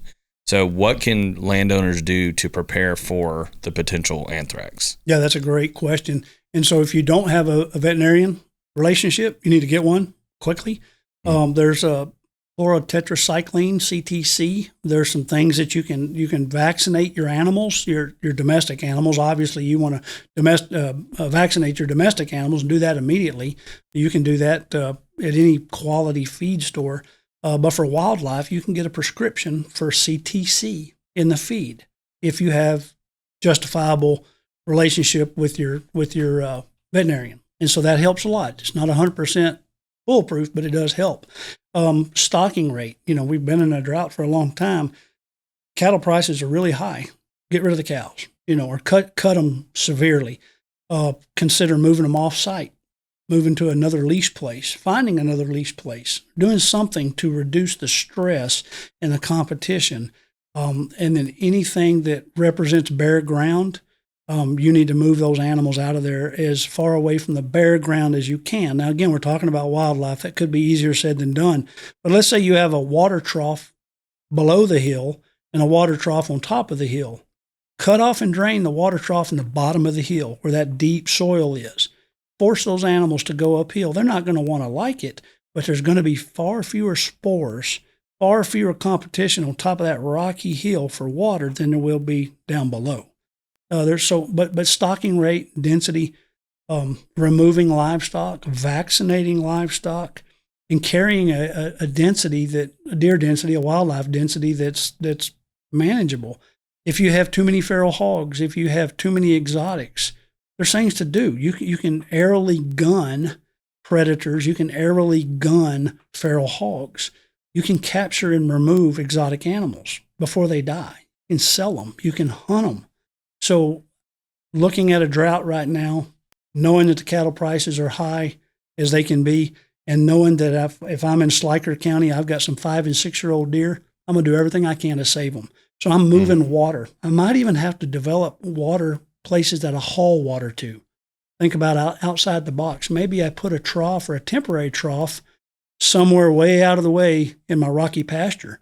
Get my cattle and entice my wildlife out of my bottomland, because that's where the bad things happen, and go graze and force them into your roughest country, and more of them will survive anthrax. But if you have too many exotics, it's a great time to sell them. You have too many feral hogs, it's a great time to introduce them to Allah. It's a great time. So you can prepare right now.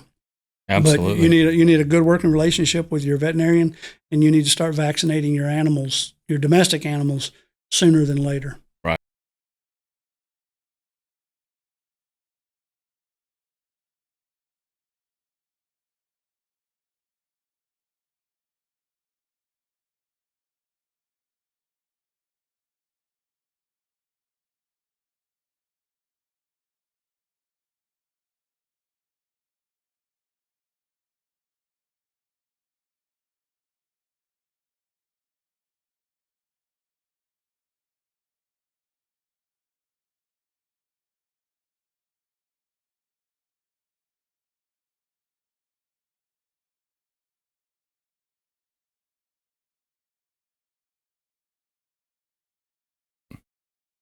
So with that, going back to Screwworm, I'm going to preface to anyone listening and to you, I am an idiot. I have no idea. I've talked to a couple of people on here way smarter than me, but even at lunch when we were talking, it kind of opened up my eyes because I've heard about it. I know this isn't new, but we even were looking up the definition of why they call it New World Screwworm versus whenever it was it the 80s when the Screwworm came, or 60s? When was it? Well, we got rid of it in the 60s. Yeah. So, but that means it was here. So it's not, so it is new, but let's walk through that. I mean, we might be here till dinner time and then we'll go to dinner too, but what is that? What is Screwworm? That's a great question. So the old world screwworm got that terminology because it was basically in other countries on the other side of the world. New world screwworm, that word new, they're not new, to your point. They were here in the 50s and 60s, and I think we eradicated them about 66, something like that. But new world screwworm refers to the Western Hemisphere or the Americas. So new world screwworm doesn't mean new species, new animal. It means new location, different location than, quote, old world screwworm. So Western Hemisphere, the Americas, is new world screwworm. So it's a fly. And the fly doesn't cause the problem. It's the larva or the maggots. Call it what some people say, oh, maggot's a bad word. That's reality. We don't harvest, we kill. It's kind of a deal. Reality is reality. So the female, the male and female mate. The male goes off and dies. He has a real short career. He's a one pump chump. He has a real solitary life. He breeds, he dies real quick. Female is in a frantic search to reproduce because that's what they do. So she is on the mad dash, on the mad hunt, searching for a place to deposit her eggs because she's worried about procreating. So she lives a lot longer and she works a lot harder than the male, shockingly, right? So she's looking for any way to penetrate any animal that bleeds. So not mammal, just any animal that bleeds. Birds bleed. Anything, rat, rabbit, monkey, armadillo, aoudad, scimitar horned oryx, sable antelope, mule deer, javelina, feral hog. You could be here for days, right? So anything with a pulse is... Anything with a pulse, anything that bleeds. And so it could be a tick bite. It could be from an ear tag. Cattle, they have an ear tag. Or sheep and goat have ear tags. Well, as they move, that ear tag's moving around. And so that hole typically does not ever completely heal, surgically heal. It weeps and it leaks and it's not hermetically sealed. And if they can't find any of that, they'll go for the orifices. We'll just leave it at that. They'll go to the body orifices because those are openings. But a lot of times in the brush country, we have lower leg injuries, we have facial injuries, just a scratch, or like I say, a tick. One tick behind your ear is all that pregnant female fly is looking for. She deposits a lot of eggs. There's different numbers, 100,000, 150,000, 200,000 eggs. And then she dies. Her work is done. She found a host. She deposited her eggs. She's out. Mom and dad are dead and gone. The larvae, they grow really fast. They pupate. That's the buzzword. But they go from egg to maggot in just a matter of days. And as soon as they do that, they become self-sufficient. They have to feed themselves because mom and dad's dead. And so they have these giant fang teeth. Think of like a javelina, the big incisor teeth. And they start eating on living flesh. That's all they eat. Only kind of larva, only kind of maggot that does that, because the maggots you're familiar with eat dead flesh, rotting, decayed flesh. These guys only eat living flesh. That's why it's important for mom to put them in a living host.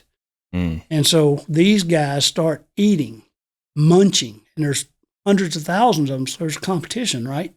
Like one feeder, and then we're growing fast. We have a life cycle. We've got to compete. They have these big, giant teeth. And as they eat, they're kind of spiraling, kind of twisting their body. They're quarter-inch long, kind of look just like a regular maggot, except they turn and they eat in a cylindrical, screwing in manner. Thus, is that where the term comes from? Screwworm. And so they're eating living flesh. So you as an animal, you as a host can understand the pain. Right. Started out as a tick bite, and now I have 100,000 maggots in my ear, eating me from the inside out. So what are you going to do? You're going to go rub on anything that'll rub on. Barbed wire fence, T-post, oak tree, rock. You're going to start rubbing. They're going to start grinding. You're going to rub harder. You're going to make more cuts, right? Another female fly is sitting there watching you. So all of a sudden you're rubbing the backside of that ear, and you rip that ear tag out. where the tick bite, and then you pull that ear tag out, your ear is split. Now it's bleeding. Here comes 100 pregnant females for your ear. And they're just pounding you with 100, 150, 200,000 more eggs. And you're driving yourself crazy trying to get these guys are screwing into your head, the side of your head. You're rubbing, you're shaking, you're snorting. You're not eating, right? You're not breathing. And the other herd's looking at you like, man, what's wrong with Austin? He's losing his mind, because you are. Right. You are absolutely losing your mind. So a day or two of that, they're going to get in your ear canal. They're going to get in the side of your face. And the game becomes quickly over. And so you're going to die. And you're going to lay down and die. And as your body cools, those worms are going to start exiting, because it's not living flesh anymore. And they're growing and they're pupating, right? And they're going to get outside that wound, and they're going to turn into another fly. Half of those are going to be male. Half of those are going to be female. 2 flies, 1 male, 1 female, started this whole conversation. And now you got, let's just say 100,000, half are male, half are female. But then there was, because you ripped your ear tag out, there was 12 more females that laid a bunch more eggs. So your body, your dead body, now may have 1.5 million larvae in it. Half of those are male, half of those are female. And then that process starts all over again. And so now you've got 500,000 males and 500,000 females looking for, the males are looking for the females. They're pretty central focus. That's right. kind of, And the female's looking for a host. And the female's looking for a host. And so it could be a prickly pear in your lower leg if you're a white-tailed deer. It could be a doe with her back end injured. It could be anything. But let's say that it happens right now, because they're just not very far from Texas. They're dropping flies in Texas right now as a preventive maintenance. The bucks are shedding their antlers. I did a helicopter survey in southern Uvalde County on Monday. Flew 12,000 acres. Counted 16 bucks that had already shed both antlers. Great big holes on both sides of their head, weeping blood, fresh. We knocked a couple of antlers off. So their antlers are falling off. So if I'm a female, if I'm a pregnant fly looking for a host, there's fixing to be, there's 5.3 million deer in Texas, and about 45% of those are male. So do the math. So there's fixing to be about, let's just say 2.5 million white-tailed deer with 2 holes on top of their head, about a ½ inch away from their brain. And I'm a pregnant female fly. That's perfect. You can't lick it. You can't hardly scratch it. You can't clean it. And you're going to be dead in, a couple days, max. And so now the bucks are dead because they showed up during antler shedding season. That's what happened to the Florida key deer in 2016. And then now the does are pregnant. They've been bred for months. So probably the does don't have a lot of injuries on them. So the flies are really worried about the males and, feral hogs and aoudad and scimitar horned oryx. They're going to give birth in a couple months. That's right. It's like, don't worry about those females. We'll see them in a little while. So you're saving your little food stash, right? You got a backpack full of snacks, and it's the white-tailed doe and the mule deer doe. So yeah, in May, June, July, and August, those are the fawning months of whitetail and mule deer in Texas. And when you have a fawn, you have afterbirth, you have blood. The fawn has a navel. Yep. And so anybody that's 77 years old or older that that lived outdoors on a ranch, that had a horse, had a dog, had a cow, ask them about screwworm. Now, they have to be about 77 years old or older to be an active participant. Now, if they're 70, they remember the stories, and because they were a little kid, right? But if they're 77 to 80, it was their dog. It was their pet horse, their pony that they grew up with, and they participated in watching their family pets, and they tried to keep them alive. And they did everything they could as a kid, a very impressionable kid. So mom and dad was out working on the range, catching all the wild cows. Their job was to keep the goat alive, keep the dog alive, keep the milk cow alive. And they couldn't. And it scarred them for life, justifiably. So they watched their dog, they watched their milk cow get eaten alive. Now, back then, Technology is much better. A lot of things have improved, thank the Lord. But back then they had this old nasty black tarry paste that stunk real bad. And so you would take a little piece of wire and you would dig out the maggots. Remember, they're screwing in, they're kind of long and cylindrical. So you're sitting there on this, let's say, milk cow, and it's got a spot on its shoulder full of maggots. Number one, do you think the milk cow is going to stand there peacefully and calmly and let you dig that out? The answer is absolutely not. So you're going to have to pin it, corral it, rope it, hog tie it, knock it down, whatever that means, to subdue that 800-pound animal that's scared, pissed off, and hurting bad. Right. And you got to dig out those live maggots with these giant incisors that their job is to grab and hang on. They don't want to let go because they got a job to do, and that's to morph into the next stage, right? So you're digging them out with a piece of wire. They're digging in, they're screwing in, and the whole time this milk cow's kicking the fire out of you. But she's not enjoying none of this, right? And then so let's say you get all the screwworms out of that weeping that weeping wound. Well, now immediately you've got to put this tarry black, stinky salve on that wound because remember, there's millions of other female pregnant flies looking for a wound that you just cleaned up for them that's weeping. And so you got to cover it. And so you're not going to turn that cow out in the pasture because you got to check her, right? You got to medicate her some more. So you got to put her in the barn or you got to leave her tied to the corral. And you got to check her a couple times a day and make sure that she doesn't rub that black medicine off or lick it off. Or another animal doesn't lick it off. Right. And so that would go on. And some animals got too infected too long and you couldn't save them. So you were putting them down. So a lot of 80-year-olds will almost start crying because their dad had to get the gun and go out in the backyard and shoot their dog, shoot their pony to do the humane thing because the pony got infested multiple, he just couldn't do it. Or they had to save the limited medicine for the milk cow and your pony's not going to, so killing your pet. So 77 to 80-year-old, they lived it. Unfortunately, our society doesn't tend to recognize that experience very well. It doesn't honor those people, what they live through. And if you're fortunate enough to talk to an 85-year-old, 88-year-old, 90-year-old, they're roping them. They're playing cowboy on the open range. There was no helicopters. There was no dart guns. If you didn't rope it, it was going to die. Right. And so they would rope them and do the same process I told you. Then they would tie them to the nearest tree because they got to check them tonight and they got to check them tomorrow. They got to check them for 3 or 4 more days. So these were some great cowboys. These are some great ropers. These were some great horses, horsewomen's, right?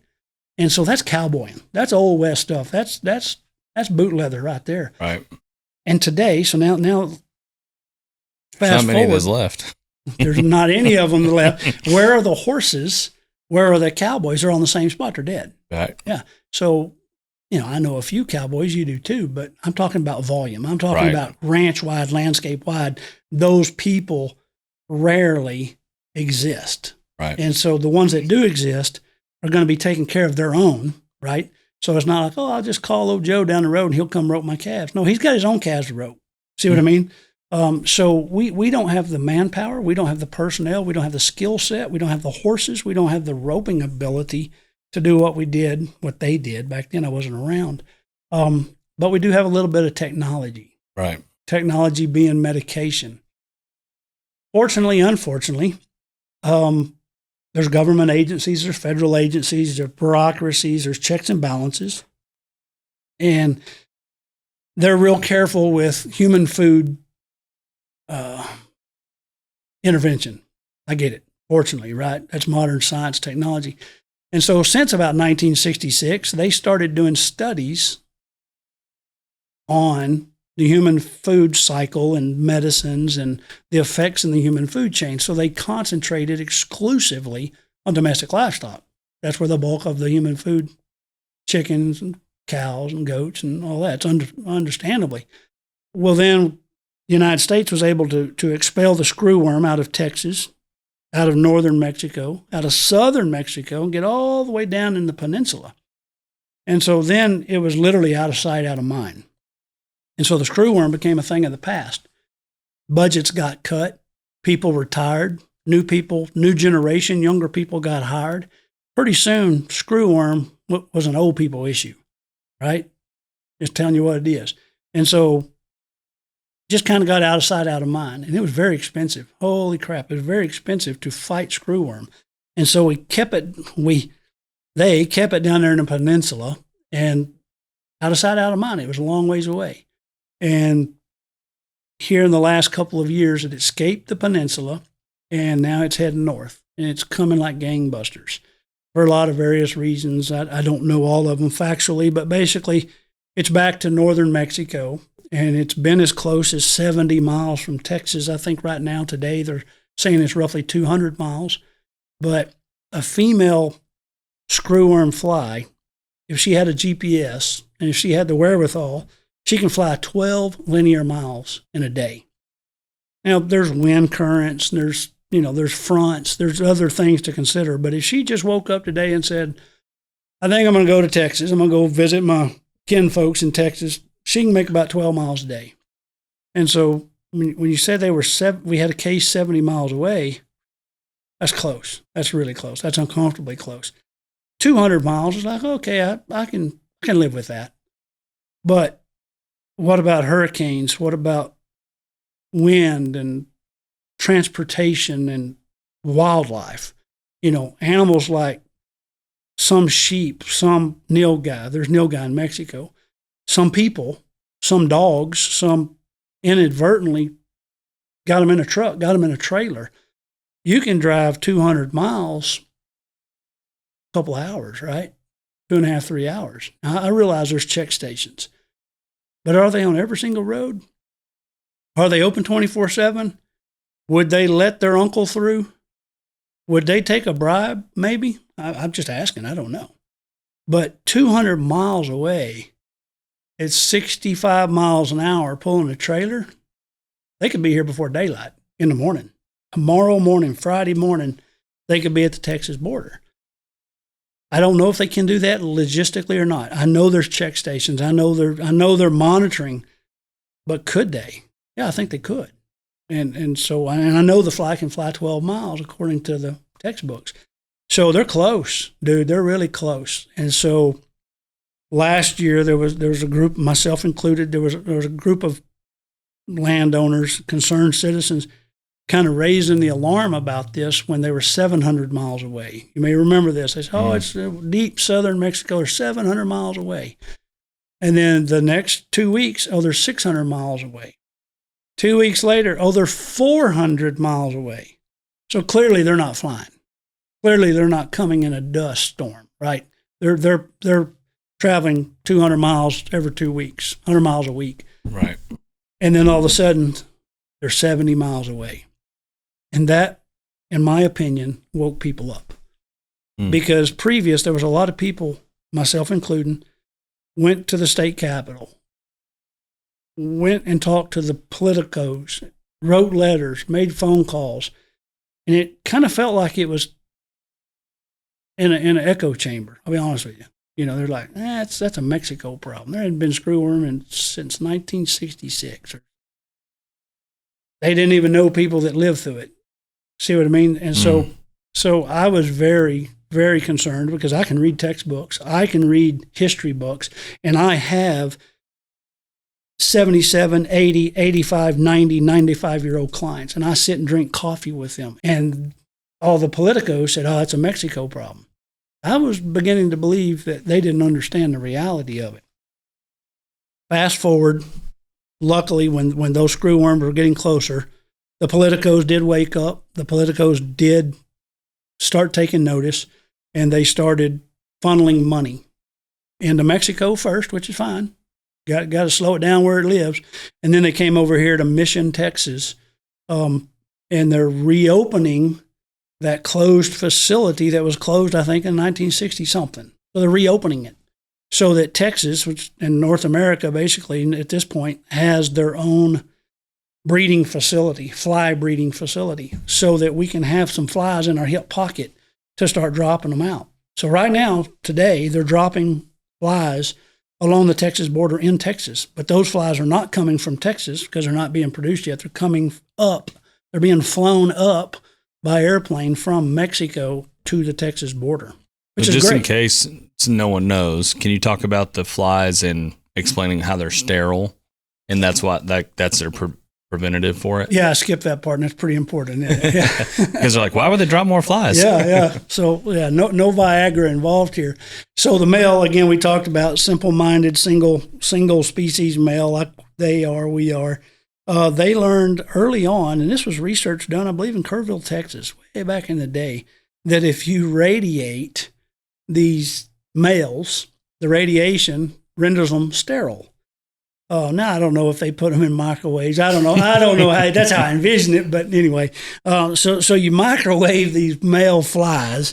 That's not how they do it. But you expose them to radiation. There's a level. There's all kinds of names for it. We don't need to get there. But they radiate. They expose these male flies to radiation, some level of radiation. There's different types, and it renders them sterile. Otherwise, it doesn't hurt them. And the male still, all he wants to do is breed and die. And so when he breeds a female, he dies. Well, he's sterile. But she still goes through the process of laying eggs. They just aren't fertilized. And she doesn't get the memo. So she got bred. She develops eggs, but the eggs are infertile, invalid. They won't survive. She doesn't know that. She didn't get the memo. Because they didn't radiate her. They didn't do anything with her, just feed her and get her as healthy as can so she can raise as many babies as she can, right? And so they created hundreds of millions of these flies, half of which are male, so they have to sort them. They have to sex them. I don't know what that person got paid to sex flies, but it wasn't enough. I know that. That person, my hat's off to that person.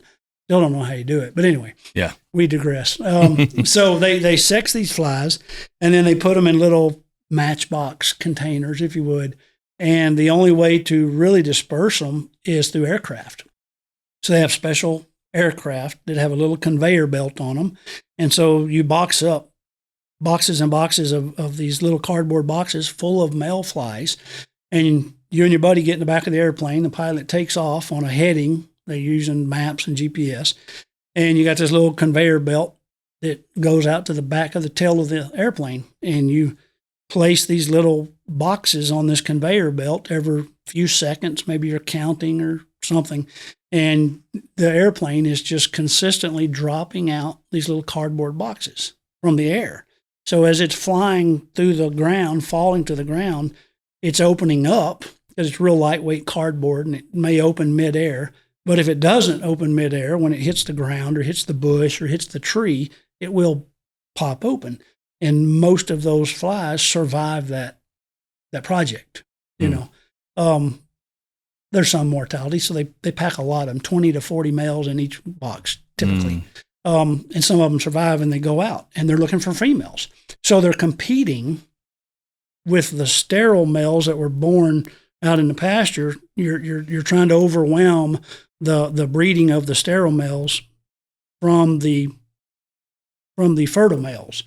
So that takes time. So like I say, I think they took 15, 18 years of fighting screwworm in Texas historically before they won. Because it just, and I've heard different reports of 600 to 700 million flies per week. That's what it took to overwhelm the native male population to start lowering that total population. But it took, over a decade and 700 million flies a week. And so right now, the facility in Mexico is not in that capacity. The facility in Texas hasn't even raised one, much less 700 million. So we got a ways to go, but they got a good start. They being the government, politicos, they got a good start. I'm still worried because here we are in Texas. Bucks are dropping their antlers right now. And spring and summer's coming. And so the weather forecast is to be a wet spring. Insects, which flies are part of, flourish.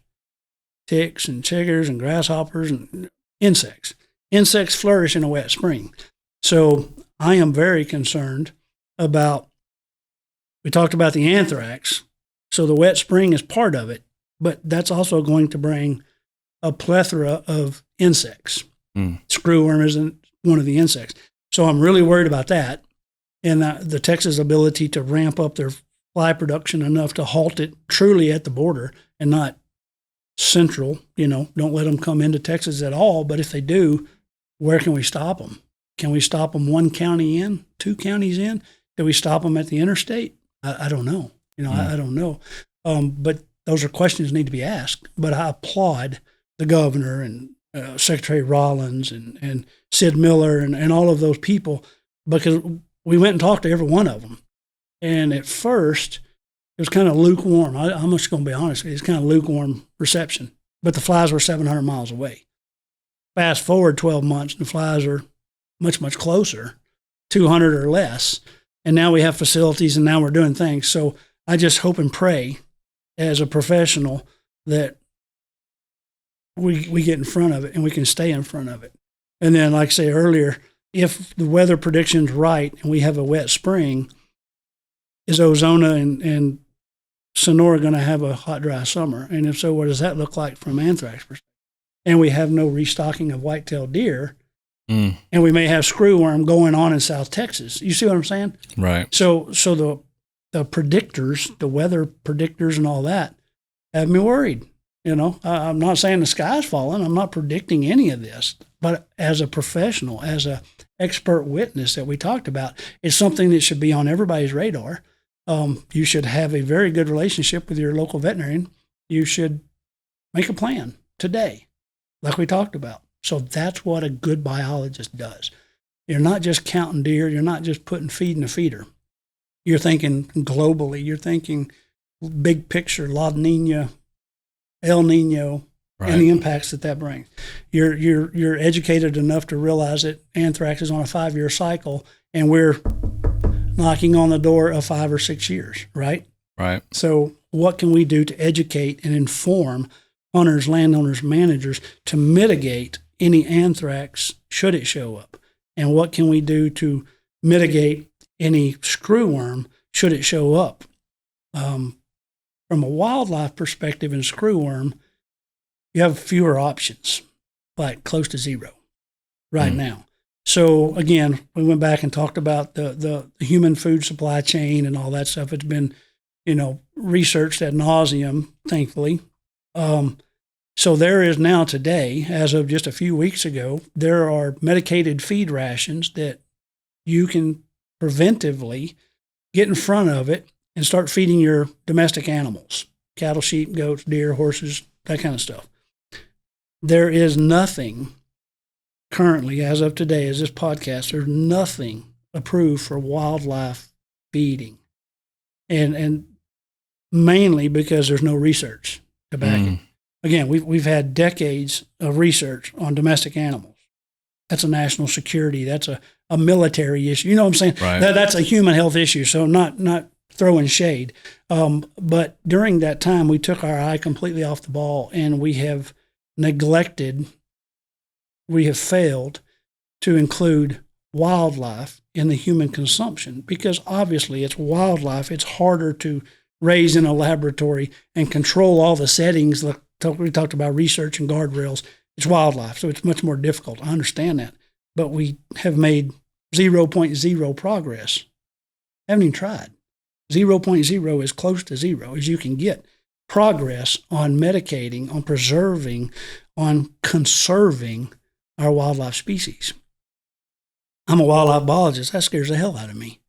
I'm thankful for the human food studies and all that. That's great. And we have that. So if you're a rancher with domestic livestock, God bless you. You got some tools. You got some technology. You got some ways, because you may not need the cowboy and the horse and the rope, thankfully, because you don't have it. So hopefully you don't need it.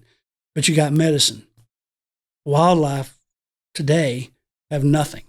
And so we are having those conversations with these same people that I've already mentioned about inclusion of wildlife. Again, we're not going to have the 2 decades of research. We don't have time. We're out of time. The ship's done sailed. We need something fast-tracked. And And the argument there, from my perspective and others, is the USDA, the Texas Animal Health Commission, they've been fighting cattle fever tick in South Texas for years, about a decade. And so in part of that, fighting cattle fever tick is medicating wildlife. How do they do that? They didn't have any research, but they figured it out. So they're offering supplemental feed laced with ivermectin, right? And it has shown glowingly positive results to stop or to prevent and even to reduce cattle fever tick, which is more or less an insect. See what I mean? Right. So it would sound to this little old country bumpkin like, because perhaps we do have precedents, we do have experience, we do have results. Landowners will tell you it worked. Deer hunters will tell you it worked. Veterinarians will tell you it worked. Cattle market guys will tell you it worked. Nilgai trappers will tell you it worked. There's no discussion. Did it work? Did it not? No. 100% it worked. So I don't understand why those in the power that sit behind the desk refuse facts. We've been talking about facts all day long. These are facts. They're undisputable. Everybody across the board agrees it worked. Worked well for that process. So, again, if I wouldn't have initiated the live animal test, we may not have the breeding industry. Had Lissy and Eckel not took the ball in the 90s to start testing brush and browse, we may not have the feeding program that we have today that gives the results today. We would definitely not have a mule deer specific supplemental feeding. And if researchers weren't looking at trace minerals and their impact of CWD, and then we fall back to that plant community, where would we be? So you see who's driving this train? Who's driving this train of knowledge? Who's pushing the envelope are the landowners, the end users, the people that live on the ranch, the animal husbandry folks. Animal 101, you got a male and a female, and they get together and produce an offspring. Been talking about that all day. It doesn't come from the government. It doesn't come from some guy in a cubicle with a PhD and 4 degrees on the wall. It doesn't. It comes from landowners. It comes from land stewards. It comes from biologists. It comes from people that work and know and live with the wildlife, with the land, with the brush. The people that's closest to the problem almost always solve it. And so anybody watching this or listening to this, I'm not throwing shade at anybody. I'm offering suggestions. I'm offering cooperative help in a sense where it's kind of like that high fence, low fence argument or discussion we had a while ago. Who cares who gets credit for it? It's not a game. Who cares who could make $1 for it? This should not be a business-related decision. We, collectively, everybody is in this together. I can't think of a single winner if we continue down this trail. Not one. But I can think of a list, long as your leg, of losers, including your kids. 1 and 3-year-olds are losers if this continues on. So I would love for all of these people we've been talking about and politicos behind the desk and the PhDs to drop the ego, drop the attitude. Let's get together. So we all have the same goals and objectives. We've been talking about this all day long. Goals and objectives are identical. If you're a cow man, if you're a deer hunter, if you're catching nilgai, if you got a milk cow in the backyard, when it relates to screwworm, our goals and objectives are identical. Right. So let's drop the ego. Let's drop the credit hogging. Let's not worry about who can make $1 and who's going to lose $1. I think we're all going to lose, and that includes your 2 kids. And so I think we should band together as humans, as an industry, secondly, and solve this problem, because I believe, just like CWD and live animal testing, I believe it's solvable. But we got to work together, man. And so I think we got to drop our egos. I think we got to drop our association, affiliation, talking points, and just come together and make something happen, because screwworm in 2026 is going to be far, far more negatively impactful than screwworm in the 50s and 60s. For example, latest I've seen, it's a round number, but hunting in Texas is like a $9.6 billion economic boom. Deer hunters are specific whitetail deer, somewhere around $5 billion. Again, you can fact check me, but I'm just talking round numbers. That didn't exist in the 50s and 60s. I don't know what those numbers were, but I know they weren't that high. Right. I do know for a fact that deer leases were free because there were none. Deer leases did not evolve until about the late 70s, early 80s. And back then, they were like $300. So now they're about $300,000. So again, you can't deny the facts. You can't look the other way and say, oh, it'll be all right.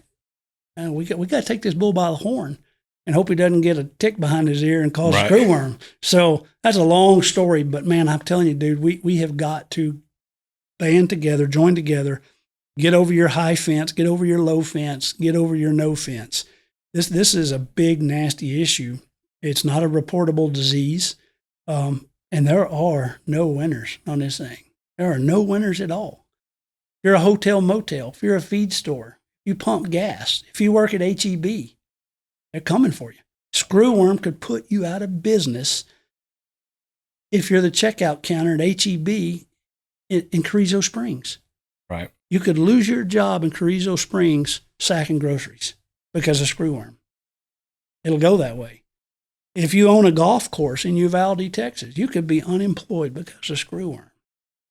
I don't think everybody's thinking that far outside the box. They're thinking deer, hunting, hunting. No. Little towns are going to dry out and blow away. Crystal City, Llano, San Saba, Richland Springs, Brady, Coleman, Santa Ana. I mean, where do you stop, right? Where do you, George West, Three Rivers, Tilden, Alice. Where do we draw the line? So this is a major importance. It keeps me awake at night. And I just hope and pray that the politicos and those people can rise up to the challenge. But the problem's going to be solved by the people with boots on the ground. And I'm proud to be one of those.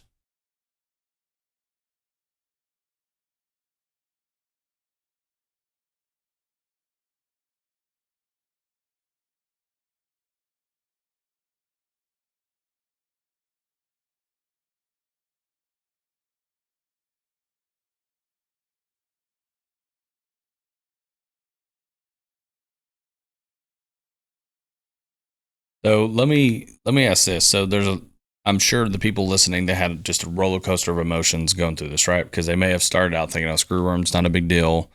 They're hearing real world stories from you of guys crying from watching it as kids to, hey, it's a lot closer than I thought. I thought it was still 500-600 miles away to potentially 70 miles away. So if everyone's going to band together, what are practical, realistic things that, whether they're a listener that just lives in the suburbs or if they're a ranch owner or a ranch hand, what can people do to actually physically, quote unquote, band together?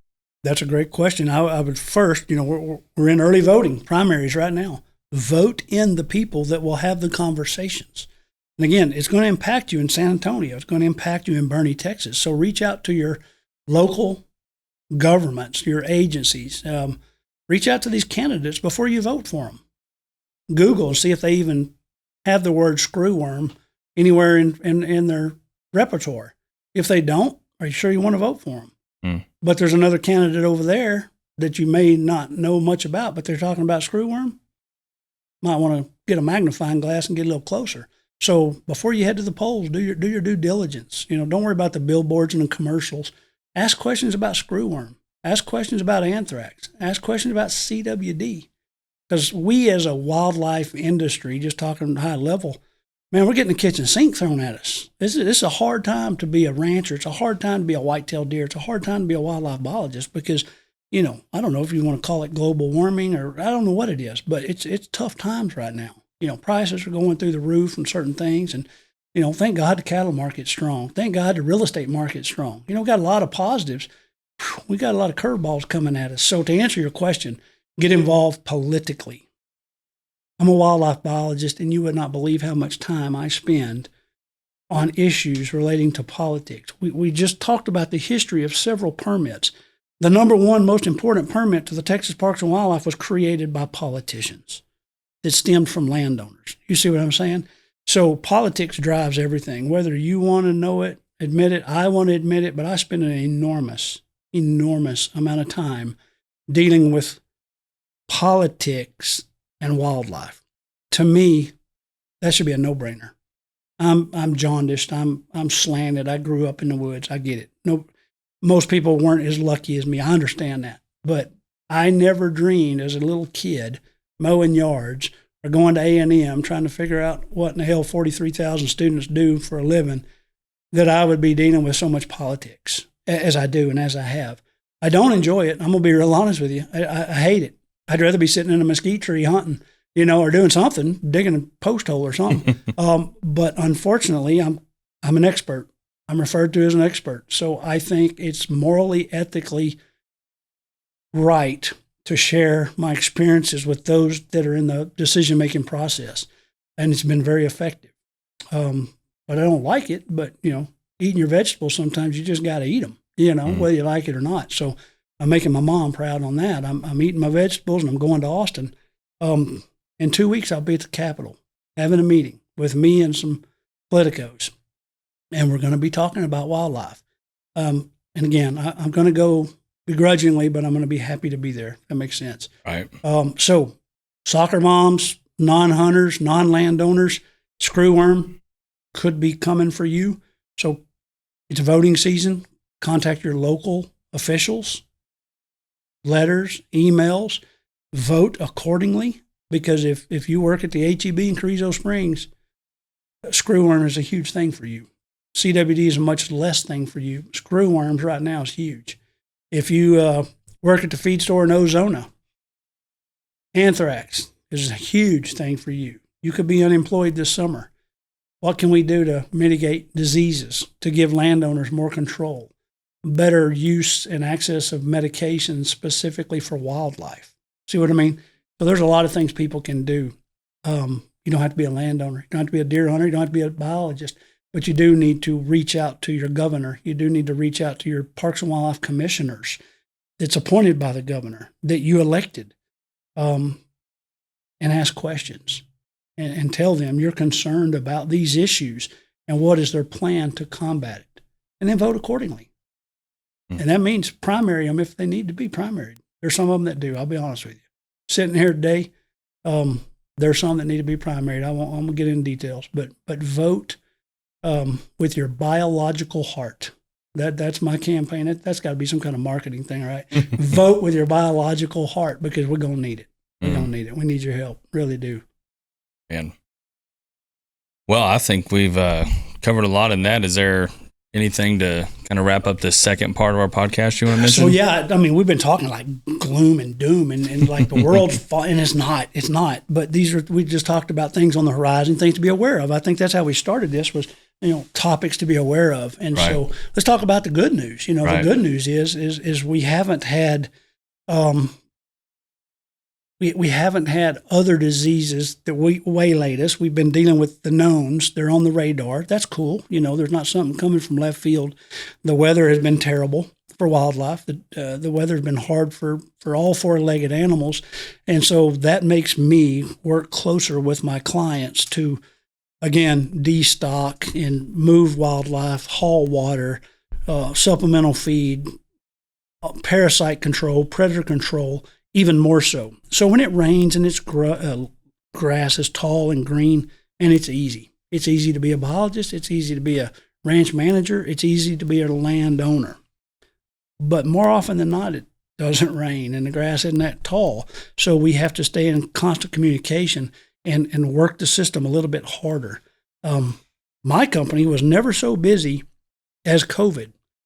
And it, social distancing, hell, that's what we do. We were the masters of social distancing. That's why we're in this career, right? But people left the suburbs, the cities, and they went to the ranch. Right. And they were there for months. Right. And they were like, okay, I'm here. Now what? Bring someone out. And I've never been here this long, say in the summer, for example. because they're on vacation or they're not hunting, right? So Right. so now they're there, and they're like, wow, they're seeing things they've never seen in the summer before. Been right in front of them in the fall, but in the summer they've never seen it, or they're paying closer attention. So we spent a lot of time with new clients, tweaking things, improving things, because people kind of bored, kind of scared. They wanted a mental diversion. So we did such good work during the pandemic. And I didn't anticipate that. I didn't, that was a curveball that as a business, small business, Right. I didn't see that coming. And business boomed for us, and we did very, very well. Yeah, And same for us. I felt like people saw their ranch and they're like, I want you to come document it. Mhm. And I was like, have you never seen it before? The ranch manager's like, he's here like 5 days a year. Exactly. And so they spent time out there, and because it brought them attention, they were like, let's actually do work on it. Yeah. Yeah. So we did fisheries. I mean, we did all kinds of work, habitat management, because they didn't travel. A lot of them have second homes or whatever. They didn't go on vacation. They didn't go to Africa, go hunting. They stayed at the ranch, and they just never done that before. So we got to have conversations we never had before. And they could have been a decade-old client, but they'd never been to the ranch for months in the spring and summer. So it was like a new ranch then, pretty exciting. Again, I want to brag on my team, Matt and Wade and Kathy. If you call, you're going to answer the phone. Kathy's going to answer the phone. We do a lot of custom mapping. Knowing your ranch, what it looks like from the air is really powerful. And we can draw on it both electronically and manually. We can draw pictures. We can measure things. And then when you get your ranch and your roads and your blinds where you want it, Kathy can produce an incredible map, commercial grade map for the wall, big as the wall or big as a billboard, or just handheld maps to keep in the UTV or Polaris so people don't get lost, or keeping the deer blinds. So we do a lot of that stuff, water sampling, thermal drones. We talked about that a little bit. We have 2 thermal drones. Our whole team are degreed wildlife biologists. So there's not very many companies out there doing thermal drones that have degreed experienced wildlife biologists that can tell the different age classes of a deer, much less furnish harvest recommendations. So we're kind of doing well on that front. We continue doing helicopter surveys. We're going to end next week with helicopter surveys because bucks are shedding their antlers. Now, normally, March is the peak shedding time, so we'll fly surveys all the way up to about March 15th. Well, this year, what are we, close to March 20th? February 20th, we're winding down because of the stress that we talked about, environmental influence. The stress, even though you're feeding, is causing these animals to drop their antlers a little bit early. And so we're about 3 weeks ahead of schedule, which means we're going to end our surveys ahead of schedule because it's hard to identify accurately bucks, does, and fawns if nobody has antlers. Certainly if it's a mature buck, you can still tell. But if it's a yearling buck and he's out there at 100 yards running through the brush, I'm not even sure I can tell. Right. And so if I can't tell, I'm not sure you can tell. So we just cease all of our surveys because we want to be accurate. And that's where we're data nerds. All 4 of us are data nerds, and we collect, analyze. So data collection is a big part of our deal. Even with fish, Chris Methner's a mutual friend of ours, Blessed Bayou. We use his fishing boat, his shocking machine, and his crew. They come out on our client ranches and do fish surveys, which is a great spring, summer project. And then we do the fish stocking and aeration and all that stuff. So Chris and I collaborate on a lot of things. That's one thing that I would like to comment too is, people perceive it as, and we talked about a little bit about competition. And Texas is so big and so diverse. I don't perceive it as competition. Right. I perceive it as teamwork.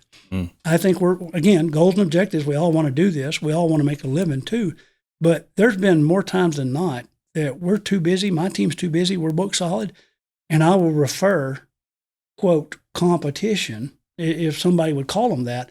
But in reality, they're my good friends. Right. And so I will send business to Chris Metner. I will send business to Mick Hellickson. I will do that. And it's reciprocal. So I don't look at it as competition. I look at it as friends within the industry. Some of those guys I went to college with. Some of those guys I've known 30 years. And I enjoy them, and I trust them, and I recommend them because they're good. Most all of the known entities, the names that we know and recognize, they've been hanging around because they're good. You don't remember the fly-by-nights and the guys that were here for the splash and gone because they didn't know what they were doing, But the guys that have been here for the duration of the dance, they're here because they're diverse, they're flexible, they're honest, and they're good.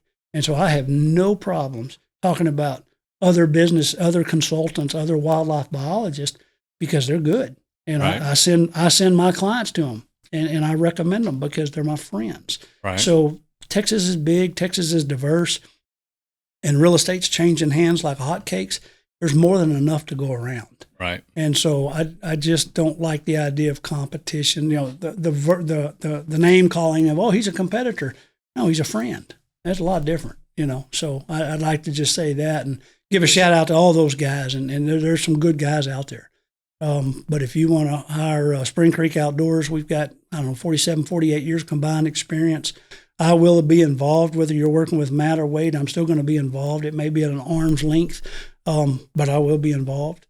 We have a real estate license. One thing that we do, we touched on it earlier, is we don't advertise. We don't pimp ranches that we don't know. So we have a lot of buyer representation. But we also have a lot of seller representation. A lot of these client ranches we work for, they're very passionate. They're very proud of their ranch, and they're not going to sell it to the first guy with money. They're not going to sell it. They want it to be cared for. They want it to be, stewarded. They want it to be maintained or improved. They don't want it to go backwards. And so selling a ranch is easy. Selling it to the right person takes a little bit more time and effort. But my clients don't rarely just sell the ranch. They want to pass that baton. They want to, because they put a lot of blood, sweat, and tears in it, and they don't want to just hand them the keys and drive off. That's not who we work for. Right. And I'm really proud of that. And we're in a position where we get to be really selective of who we work for, and that is, to me, is probably the biggest blessing in this. I didn't realize what a blessing it was until I talked to other people and had some bad experiences that Spring Creek Outdoors interviews the client probably more than the client interviews us, because my client may not have a website. My client may not have Facebook or Instagram. My client may not have 600 people that he can call and get references on. So I show up not even knowing who I'm meeting. See what I mean? And so we go through a vetting process. And so anybody that's looking for the long haul that just can thrive on honest and integrity and in it for the long haul, I would love to hear from you. So, yeah, that's the goal. Trying to make sure that, you're working with the people you want, because we talked about at lunch, but you can make money working anywhere, right, doing anything. But the aspect of doing it with people you like, enjoying what you're doing, and then everything else just kind of comes as it's needed.